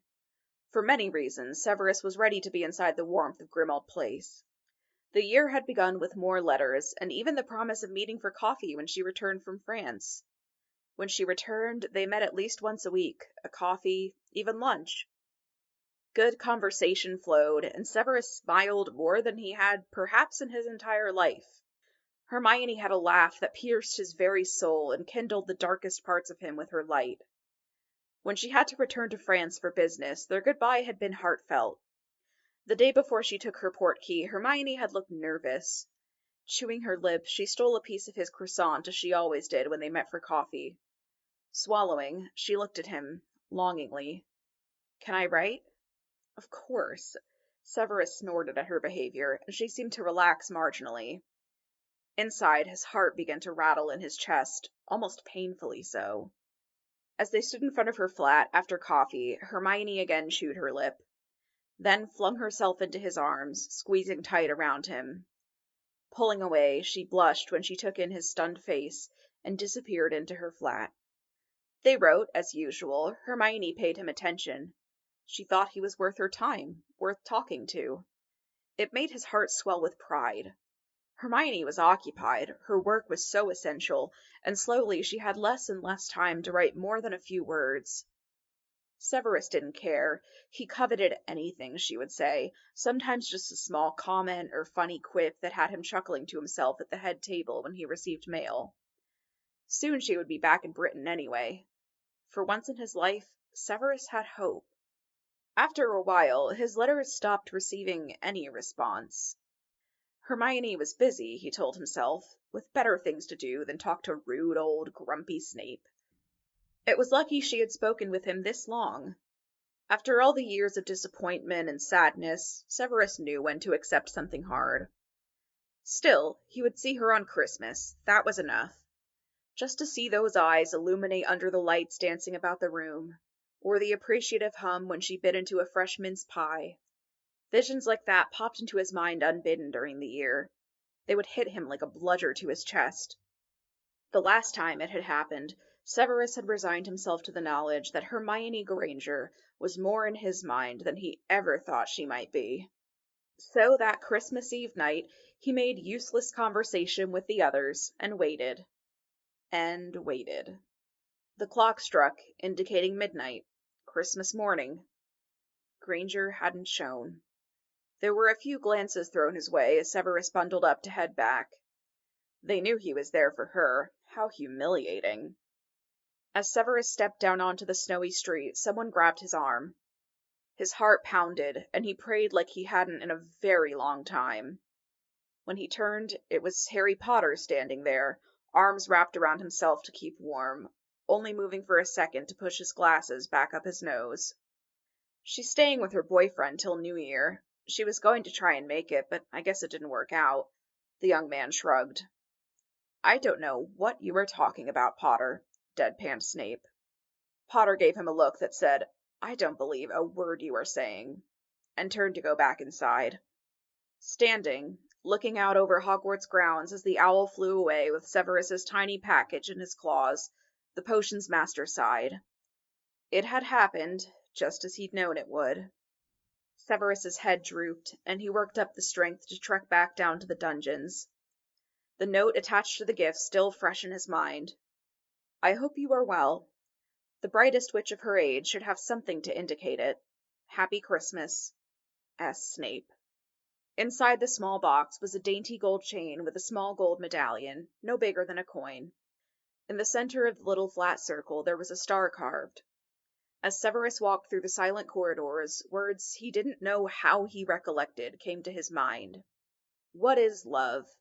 I have met in the streets a very poor young man who was in love. His hat was old, his coat worn, the water passed through his shoes, and the stars through his soul. Christmas 2004. Severus had nearly forgotten that it was Christmas, though that was a lie. Minerva simply brought it to the forefront of his mind when she stopped by his rooms to see if he was going to the annual order party. Snape shook his head, but didn't have the energy or desire actually to say anything snide. There was no point to be angry, and really he wasn't. It was a day, just like any other, as it always had been before. Minerva left, and Severus settled back down with his book. He would spend the evening relaxed. That should be enough for him. He shouldn't ask more. The book he had been reading was almost finished, and Severus was ready to retire for the night when, nearly scaring the pants off him, Winky appeared in front of his chair. Good God! Oh, Winky is sorry, Professor, sir. Winky need to give sir this. Reaching out a small hand, the elf passed him a chunk of parchment. I've been a complete and utter idiot. This is Hermione, by the way. God, I shouldn't even be trying. This year I learned a great many things.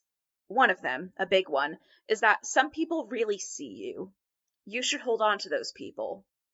I am at the gates. I don't expect you to come down and talk with me, but I have left you a Christmas gift. I hope you will accept it. Another thing I've realized almost every year since the war ended, the night is so dark, but it can be beautiful beyond compare. With love, H. Granger. Being hit with the Hogwarts Express wouldn't have been so painful. His breath was coming in short little pants, and Severus pinched his eyes together at the thought of opening himself up again. The pain would be far too much. Severus didn't know if he could stop his feet from moving. They walked of their own accord. Parchment crushed in his hand as he swept up into the castle and out into the night. As he neared the gates, Severus felt his heart squeeze yet again, thinking of her words. Worry and perhaps something like hope raced through his veins.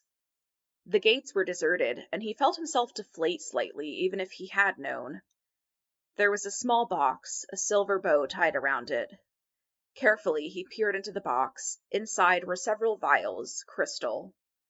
Made from smoky quartz by the looks of it. Rare.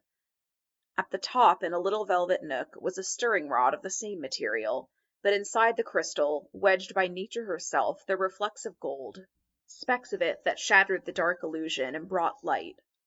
Severus hung his head in agony and joy. There was a note.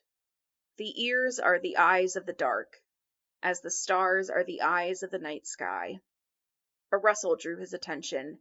Hermione had stepped out from behind a snowbank, her hands rubbing together, covered in mittens, and her breath a thick fog. I've been an idiot, she murmured.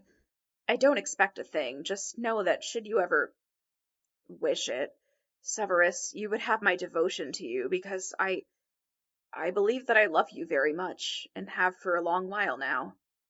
Stepping past the wards on the gate, Severus drew her to him and kissed her on the mouth.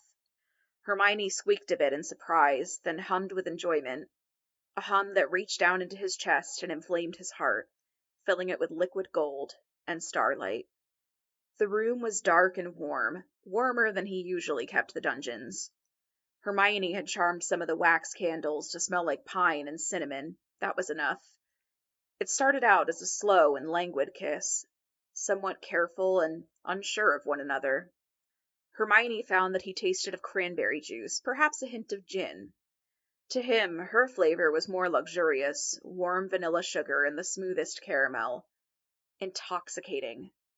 There had been a time when Severus thought all of this a pipe dream. There was the possibility of it all being taken from him, that he knew, but it was worth the risk, he realized. Living fully. Christmas 2005. The sound of a kettle reaching its boil, a hiss as it was poured into a cup, broke the silence Severus had been enjoying. He was sure the Order get-together was in full swing, but they never really had a good time at those, mostly just hiding in corners, talking with one another, so they had decided to skip it. Instead, favoring spending it at Hogwarts in the Potions Master's quarters, Snape's home. Both of them. Hermione entered the room wearing a ratty light pink jumper, knickers, and a pair of socks. Her hair was a mess from the love they had made earlier in the evening. Toting that cup of tea over to him and biting her lip. Severus had half a mind to ravish her all over again. Plopping herself into his lap, she handed him the drink and took her own up to her lips with both hands. Fingers pressed close to the rim of the ceramic, blowing just lightly on the hot liquid. The year had been a whirlwind of joy, and also absolute madness. A few months of he and Hermione being an item had been enough for the Daily Prophet to meddle in their business, so that was lovely. There had been fights, arguments that were drawn out for days, and bouts of aching silence. There had also been rapturous feeling, and time spent snuggled beneath sheets, sharing secrets and making plans. Severus Snape and Hermione Granger had been married on a warm August day in Bali. There had been a few close friends and family in attendance, but mostly it was intimate. Severus had never been happier than when Hermione beamed up at him as the officiator read his lines. Now, a few months later, on Christmas Eve, the two sat together. Severus truly knew that Hermione's eyes shone like the stars, and she had taught him that his eyes were as imminent as the night sky. God only knew what they'd be without each other. Aww, so cute. Yeah, that was really sweet. I don't know if that was an intentional Beach Boys quote at the end, but I love that, if it was. And if it wasn't, it's just a great line. I didn't catch that. Yeah, I was wondering about those. And also the song with the young man with holes in his shoes. Oh, that was lovely. Yeah.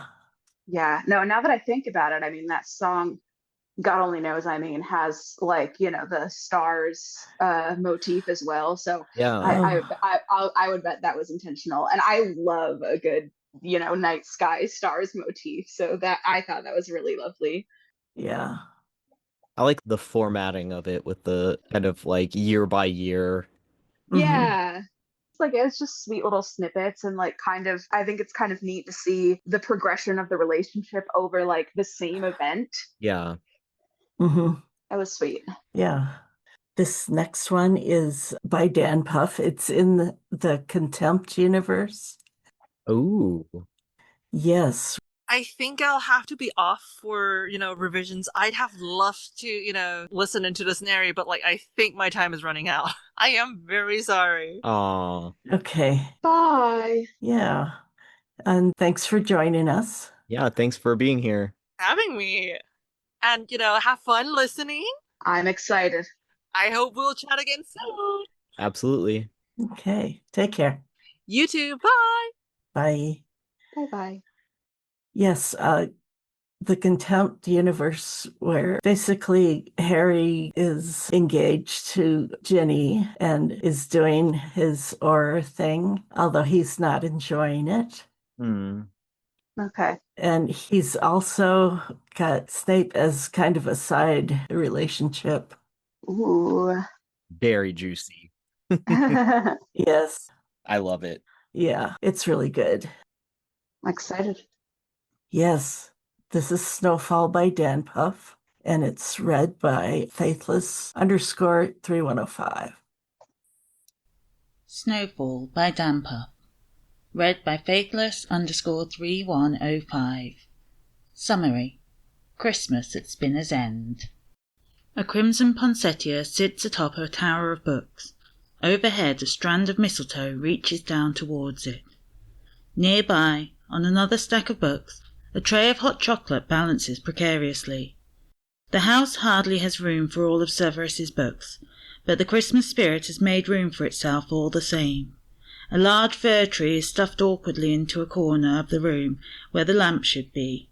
It's draped with white fairy lights and red garland. It just narrowly leaves room to see out the window, at the snowfall illuminated by the waxing moon. There's just enough room for Severus to lie on the floor between the tree and his armchair. The hardwood floor is cold beneath his bare ass. His trousers are trapped around his ankles, just above his boots. His legs are further trapped by both of Harry's. One of Harry's legs is freed from his own trousers, which hang around his right foot. His soft, sticky cock lays on Severus's thigh. His wild hair tickles Severus's nose, and he snores quietly enough that Severus can still hear the Christmas music. Ah, yes, there's the source. A wireless sitting on yet another stack of books. The hard floor and the cold air are not kind to Severus's old bones. He has half a mind to shove Harry off to right himself, then find comfort. It's best to wake the boy and send him on his way. Severus had every intention of spending Christmas alone, as he always does. Severus nuzzled into Harry's hair and breathes in the smell of him. He adjusts his arm so that Harry settles more closely against him. When had such festivities and romance last touched this place? Severus had been a child. Joyous memories, faint as they are, haunt him. His parents sharing a tender kiss after tucking him into bed. His parents dancing in the kitchen Christmas morning while breakfast cooked. His mother would read him stories, and his father would sing carols. How unsettling to remember any happiness between them at all, to recall any love between his mother and father. All the more reason to cast Harry out now. Harry sighs and stirs in his arm. Severus crushes Harry ever closer. To still him, to keep him from leaving. To hurt him, to break him, to punish him, to meld their bodies, to imprison him. Humiliation, vile as ever, churns through him. He scowls up at the yellowed ceiling as Harry rubs his face into Severus's chest. How foolish to be so damnably in love with this boy, to hold him here as if he might keep him. Time is it? Harry murmurs. 8:03, Severus replies. Just an hour since Harry arrived. So early to be done with the Weasley family's festivities. Did he have fun? What had he done? What excuses had he given? Severus bites his tongue. They'd not even said hello. Severus had come downstairs to see Harry and his work. Harry by the tree, wearing a red Christmas jumper and a sheepish smile. Severus should have demanded how he got in, why he was there, what on earth he was doing. Instead, Severus had kissed him. Instead, Severus had fucked him on the floor. Instead, Severus held him like a lovesick fool. Merry Christmas, Harry says. Severus feels Harry's grin even through his thick black jumper. He also feels Harry's kiss. Can I give you your present now? There's more, Severus snorts. The tree and the mistletoe and the music had been plenty. Having Harry in his arms all on its own would have sufficed, though Severus cannot very well tell him so. Harry squirms up and wriggles across the floor to reach beneath the tree. Now that he thinks of it, Harry had been bent beneath the tree when Severus first saw him, rump in the air, swaying to a holiday tune, and he'd leapt up and around far too quickly when Severus entered. Harry produces a box wrapped in shiny green paper. Severus grunts as he, with great difficulty, pushes himself into a seated position. He pulls his trousers further up his legs, but Harry impatiently shoves the gift into Severus's arms before he can make himself decent. The gift is shoddily wrapped. The paper was cut jaggedly and taped carelessly. Severus's heart swells in his chest, and his mind ruthlessly stomps down on it. Does anyone know where you are? Harry's grimace is answer enough. Just open it. Severus traces the seam of the paper with one finger. This whole affair has dragged on for far too long. Any day now, Severus will wisen up and put an end to it. Perhaps now he can toss Harry onto his rump and throw the gift after him. Or maybe he can throw the gift out first and let Harry stomp out after it. Did you need a sound buggering for Christmas? Severus nearly settles on this route when Harry kisses him. Hard. The sort of kiss meant to stop Severus from ruining a nice moment. Harry always seems to know. He warns Severus not to push too far, and Severus is weak enough to acquiesce. Severus digs his fingers into Harry's thick mane and tilts his head to kiss him deeper. He still tastes faintly of the party he came from, of peppermint and rum eggnog. He curls his tongue around Harry's until Harry keens into his mouth, until Harry breaks away to suck in air. Please, as a gift to me, will you just open it already? There's a tremor of anxiety in Harry's voice. Harry grabs Severus's hand and guides his finger to a gap in the paper. Severus licks his lips to savour the taste of Harry on his tongue, then obediently tears at the paper. There's a plain box inside, which Severus opens before fully removing the paper. He tilts the box so that the item inside falls into his hand. A glass globe on a silver base. Inside, a lump forms in Severus's throat. Inside is a snowy scene.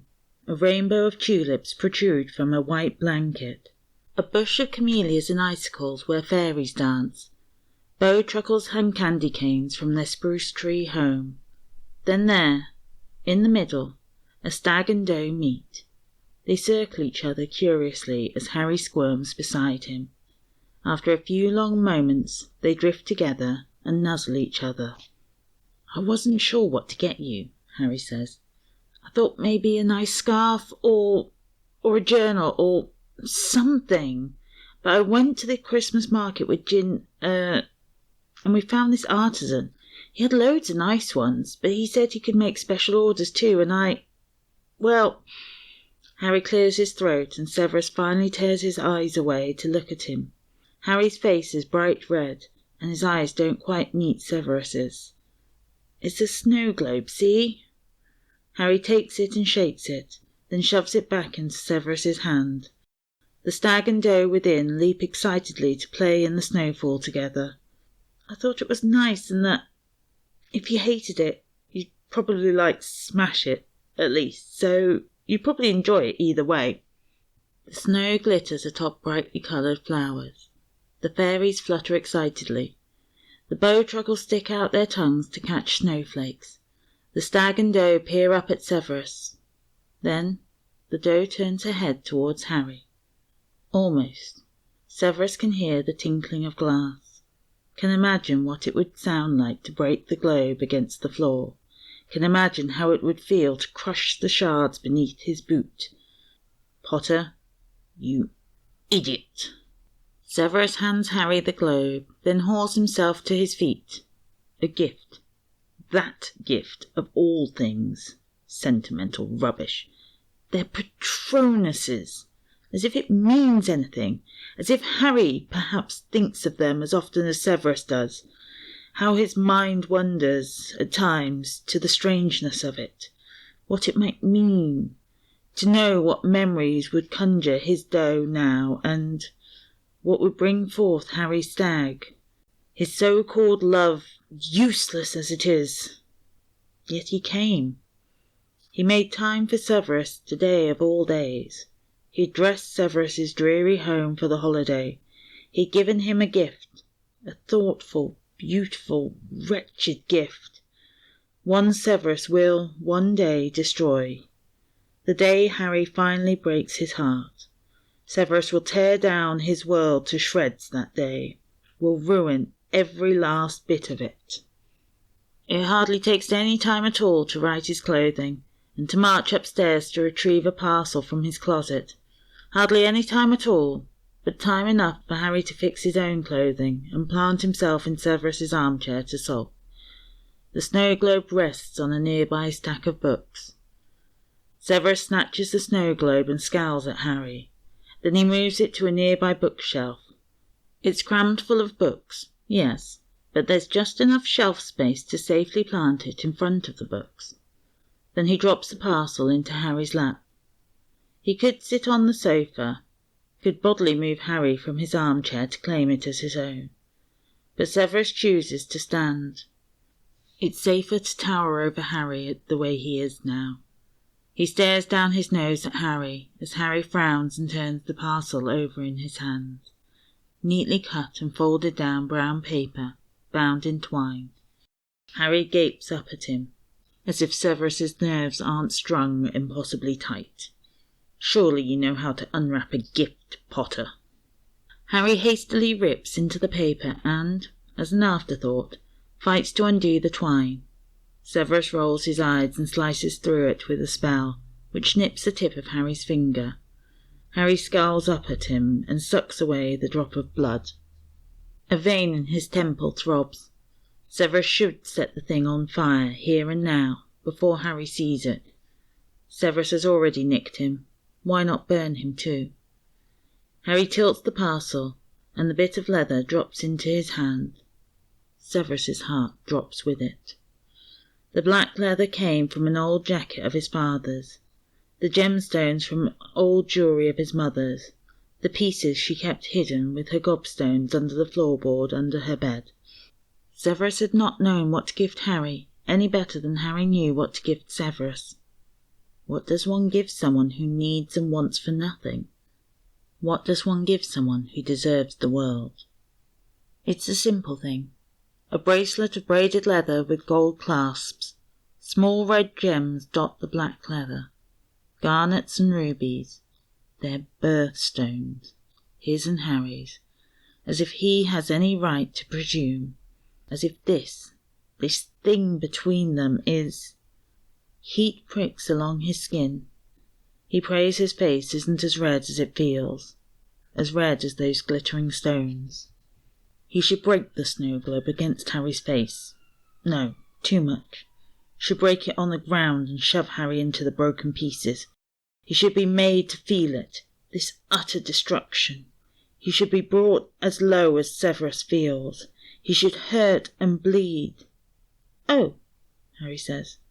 His fingers tremble as they hold up the bracelet. "Will you?" Severus takes Harry's wrist. His thumb rests, for a moment, against his pulse. The vibrant thrum of it soothes him. His heart slows to beat in time with Harry's. Green emeralds, those gorgeous eyes, are bright and sharp upon him. Crystal orbs filled with green poison, a deadly warning in their colour that Severus does not heed. Severus takes the bracelet and neatly wraps it around Harry's wrist and clasps it into place. His fingers linger on the warm skin. His mark, the work of his hands, on his Harry. "I would give you anything. I would do anything for you." A symbol of his damnable devotion. A store-bought gift could be excused, but this? How could he possibly convince Harry of his apathy or his contempt now? He may as well have mutilated himself, sliced his own skin for the leather, and cut his own bones for the gems. It would hurt less, would expose less than this. Harry's eyes never leave him, and Severus can't look away. "Can I stay?" "Please." "Yes." Harry blindly reaches down to shove off his trainers. Then he whips off his Weasley jumper. A pile of books is nudged, just so that the tray of hot chocolate falls to the floor. Porcelain mugs break. Chocolate spills across the floor. Harry startles. Severus impatiently whips out his wand. A few spells move and clean his books, but the rest can wait. He reaches out for Harry, pulls Harry up into his arms. Messy, chaotic, that's just Harry. His Harry. And Harry will always be his. Even when... Severus rests his forehead against Harry's and closes his eyes. Harry's arms slip around his waist. His fingers clutch Severus's back. This will not last. Not this magical moment. Not this illicit affair. This will end, as all things do. But Harry will always belong to him in some way. Severus has left his mark. Even if Harry burns the bracelet, he will never be rid of Severus's claim, just as Severus himself will always be Harry's. The most powerful of curses can never be broken. A reckless, romantic voice whispers in his ear, "We could have this." The words gather on his tongue, and Severus holds them there. He savours them, rather than share them. It would not be the fairy tale ending Harry's dreamed of, but they could have it. They could have a life together. They could be together, have each other, against all odds. It would be enough to have Harry, whatever the price. However much he hates the boy, however weak the boy makes him, however chaotic and painful and awful it might be, it could be theirs. Being together, it alone is enough. This. Just this. His fingers dig into Harry's hair. Harry's breath warms his face. Harry licks his lip and his tongue almost, but not quite, brushes Severus. Stay, stay, stay. Severus slots his mouth against Harry's, where it belongs, quiet and safe. Harry moves against him, soft and slow. He pulls Severus closer, deeper. It's the perfect gift. He and Harry together, if only for now. Wow. Yeah. That prose was stunning. I love danpuff's writing. Yes. Yeah. It's so good. Mm-hmm. It balances the line between love and hate really well, which I haven't read the rest of the series, but I'm sure that's probably. Yeah. I mean, their dynamic is great in this series. Mm-hmm. Yeah, that was wonderful. Just the way Snape's aggressive feelings toward Harry. Yeah. Yeah, it's really visceral. The possessiveness that like turns into like holding him tightly and maybe hurting him. I love that. Mm-hmm. Yeah. Yeah. Yes, I highly recommend the whole series. Yeah, for sure. Yeah, awesome. I mean, I love like the awkward moment of like him almost saying Ginny's name. Oh, yeah. yeah. Yes, while this is going on, the wedding plans for Harry and Ginny are going on. I see. Oh boy. Drama. It is very drama. That's awesome. And I love the birthstones thing. Like, I feel like Yeah. I never, I like that little touch. I like that Snape's birthstone is garnet because, like, sort of associate like red with Gryffindor, but like Yeah. actually birthstone. Yeah, and I don't think I really had ever thought about that before we listened to this. No, that's awesome. I really like drawing him because I typically like will put him in a tunic and I'll make it like black and then I'll make the trim like garnet because that's his birthstone. Oh, nice. But yeah, I rarely see somebody point that out. Yeah, that's super cool.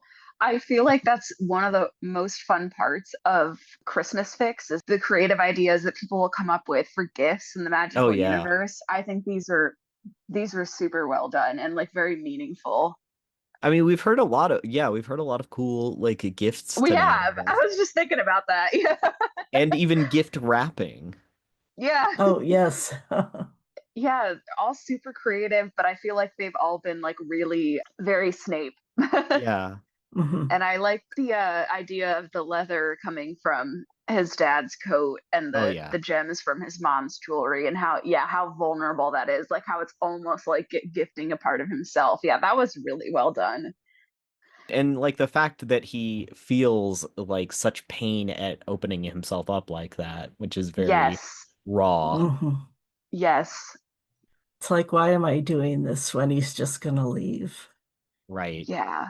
And like how I guess it feels so real, but it's also like secret and like how the complicated emotions that might come with that. Yeah, that was really well done. Yeah. Mm-hmm. All right. And then our last one is a little bit of snooping. Ooh. All right. Yeah. This is Mistletoe by Marauder's Affair, read by Masao. Mistletoe by maraudersaffair. Summary. Sirius catches Severus under the mistletoe. Remus is not happy. Everyone knew the Christmas party would be awkward, but they still showed up. It was what one did in the middle of a war. Next Christmas was not guaranteed. Molly and Arthur had arranged it. Wholesome, adult fun, Molly had described it. Arthur had been blunter. Merlin, we all deserve to get nice and pissed. It was held at Grimmauld Place for security reasons, but Remus didn't let this get him down. He agreed with Arthur that everyone in the Order needed a break, and he just wanted to chat with mates and drink too many goblets of Molly's addicting eggnog. He also wanted a night where he stopped obsessing over Severus. They'd been shagging for a little over 6 months now, and it was the only thing Remus could think about. There was no way Severus would show his face, but Remus didn't care. Really, he didn't. He was relieved, actually. He gulped down more of his eggnog and felt his mouth loosen up. Molly had her beloved Celestina Warbeck crooning on the wireless. Arthur and Bill wore antlers on their heads. Fleur and Tonks perched in a corner and whispered secretively. Fleur dribbled some wine down her chin, and Tonks wiped away the staining red with a gentle thumb.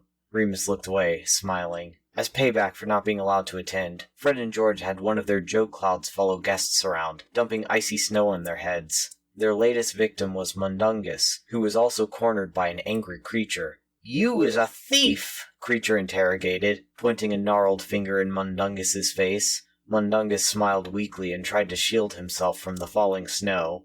Sirius sat near Remus, grinning drunkenly at the other guests and laughing when no one said anything funny. Lately Remus had been quite worried about him. Sirius seemed to be hitting the bottle a lot, and his moody outbursts had multiplied. To make matters worse, a few weeks ago Sirius had stumbled in on Remus and Severus snogging in the library, and he'd been disgruntled ever since. Remus didn't know if Sirius was jealous or felt betrayed, and he didn't think Sirius really knew either.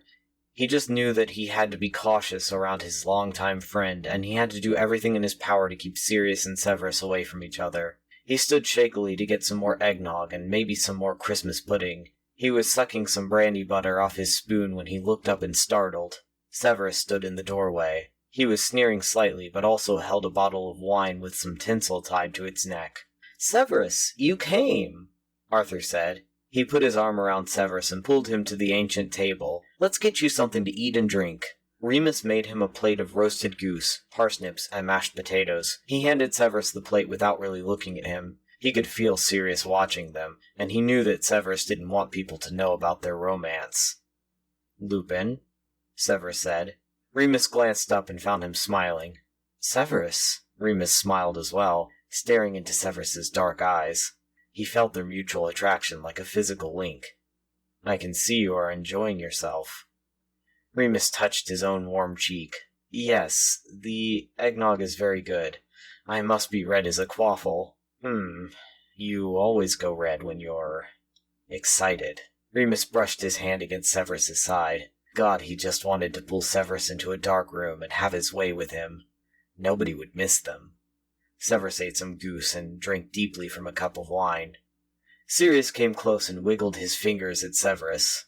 "Hello, Snivelus."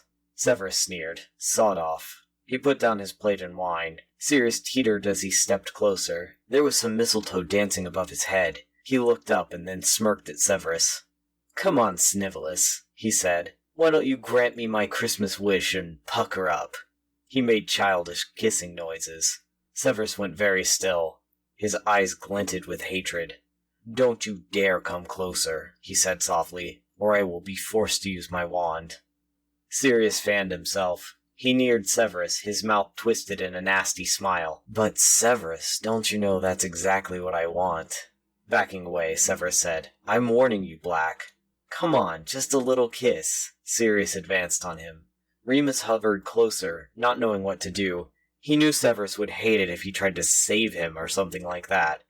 He toyed with his wand, wondering if he could jinx Sirius without it being apparent it was him.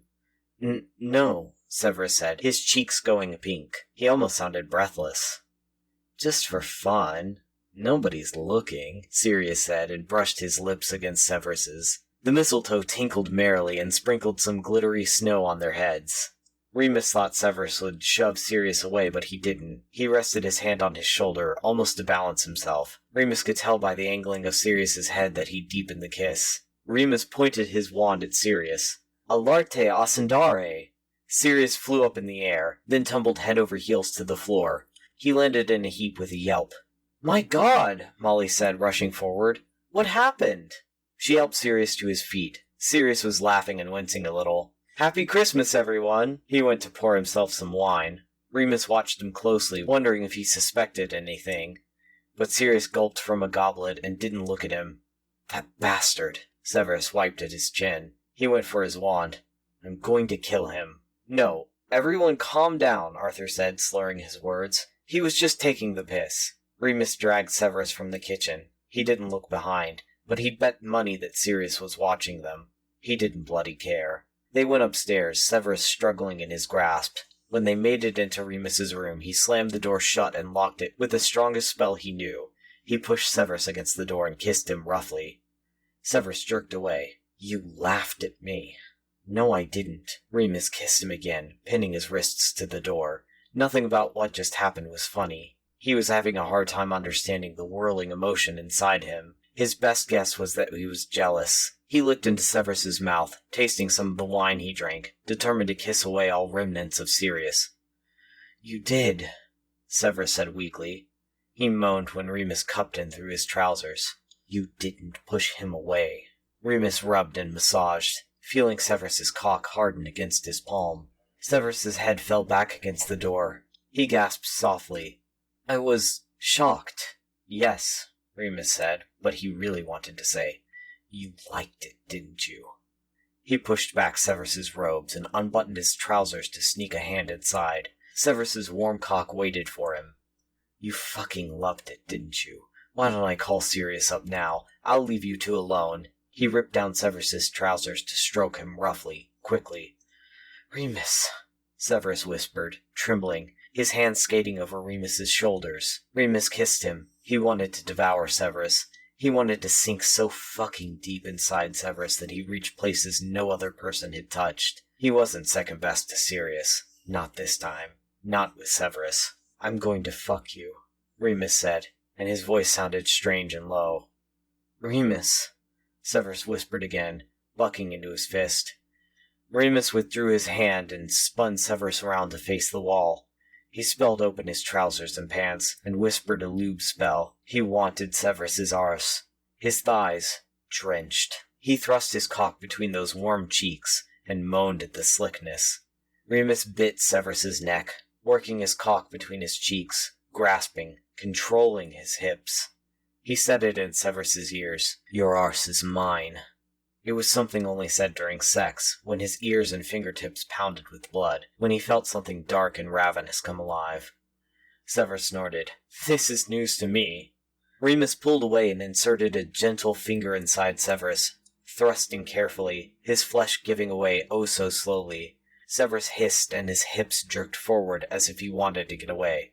"All right?" Remus asked. "Yeah," Severus breathed. His hands braced against the door. Remus wished he could see his expression. He imagined Severus's teeth gritted, his eyes twisted closed.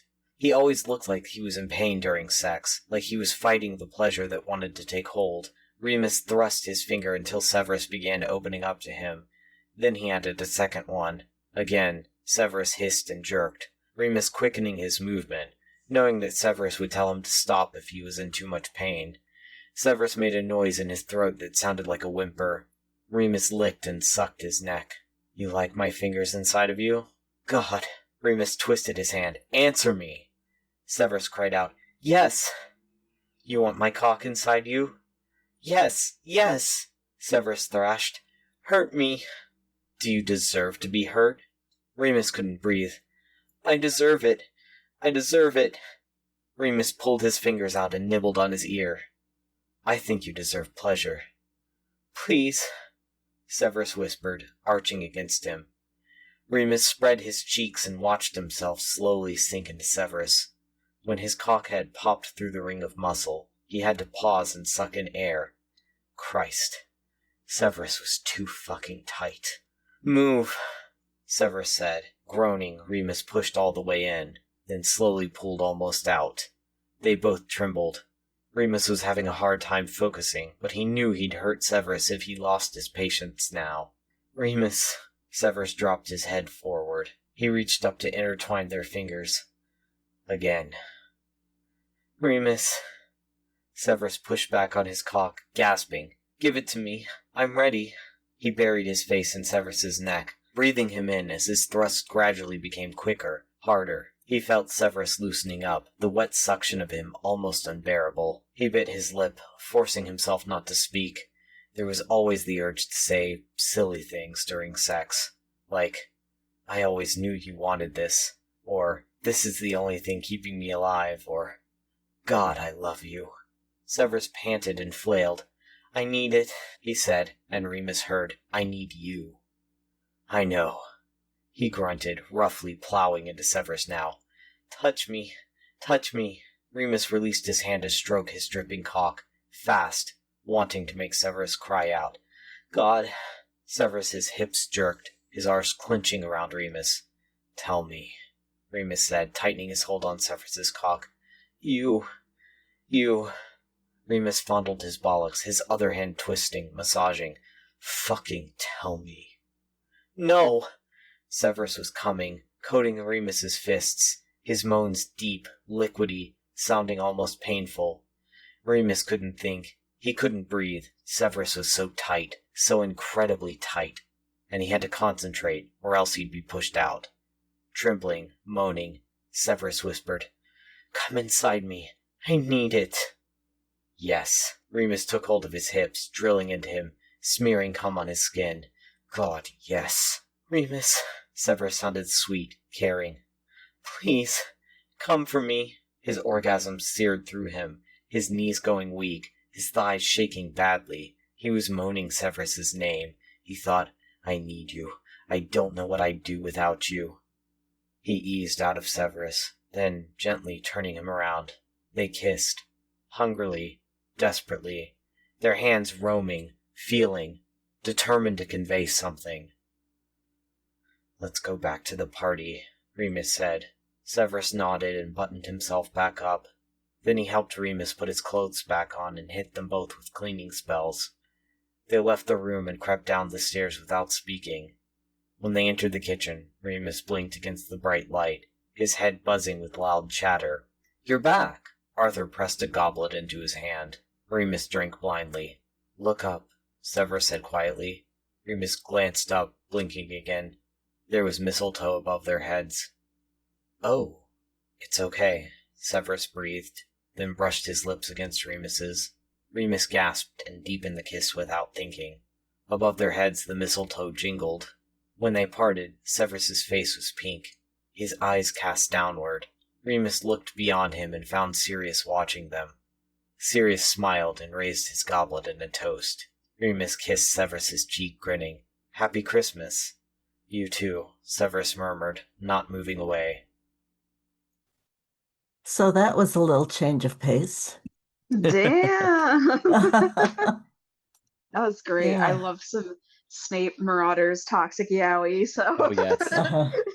Yeah. I love a possessive Remus. Yeah. Mhm. Yeah. And Snape is so subby. Yeah, I He love is, that. yeah. Whimpering, I like that. moaning, bouncing on it. Yeah. Exactly. You read that really well. Thank you. Yeah. Mm. I love snooping and I love snacking as well. So Oh, just yeah. Mhm. that little bit of snack in there, I love that. Oh, yeah. Uh-huh. Yeah. No, Sirius is very fun. Mhm. I love some mistletoe shenanigans. So. Mistletoe drama. Oh, yeah. Yeah. Sirius stirring the pot. Yeah. Oh, my gosh. Having arguments at Grimmauld Place, just Mhm. classic. Oh, so true. Yes. So that is all of our stories. You picked some really good stories this year. Yes, those were lovely. Yeah, that was fun. Yeah, I hope everybody enjoyed their stories, and please enjoy responsibly this holiday season. And I guess that's it. Happy Snolidays. Yes. Happy Snolidays. Happy Snolidays. Bye. Bye. Bye. Thanks to authors maraudersaffair, danpuff, mysticalpapaya, Fluffy Monk, Kelly Shambliss, Jaxon, and Flumet for letting us read their stories. Thanks to mangotartreads, Faithless_3105, SerenaEW, SnapeSnailTape, and masao for reading. Thanks also to Snail, Masao, and Serena for joining the listening party. And thank you, listeners, for tuning in. I hope everyone has an excellent holiday season and an awesome new year. Check out our additional reading page at snapechatpodcast.com for links to all these wonderful stories and more. And here we must say goodbye. We wish we didn't have to, but it hasn't escaped our notice that life isn't fair. Like us on Facebook, follow us on Tumblr and Blue Sky, or leave a comment on our website at snapechatpodcast.com or on Spotify. We'd love to hear from you. Many thanks to Nix for continued work on our website. Be sure to check out Care of Magical Shippers podcast and alwayssnape.com. Thanks for listening. Until next time, stay snarky.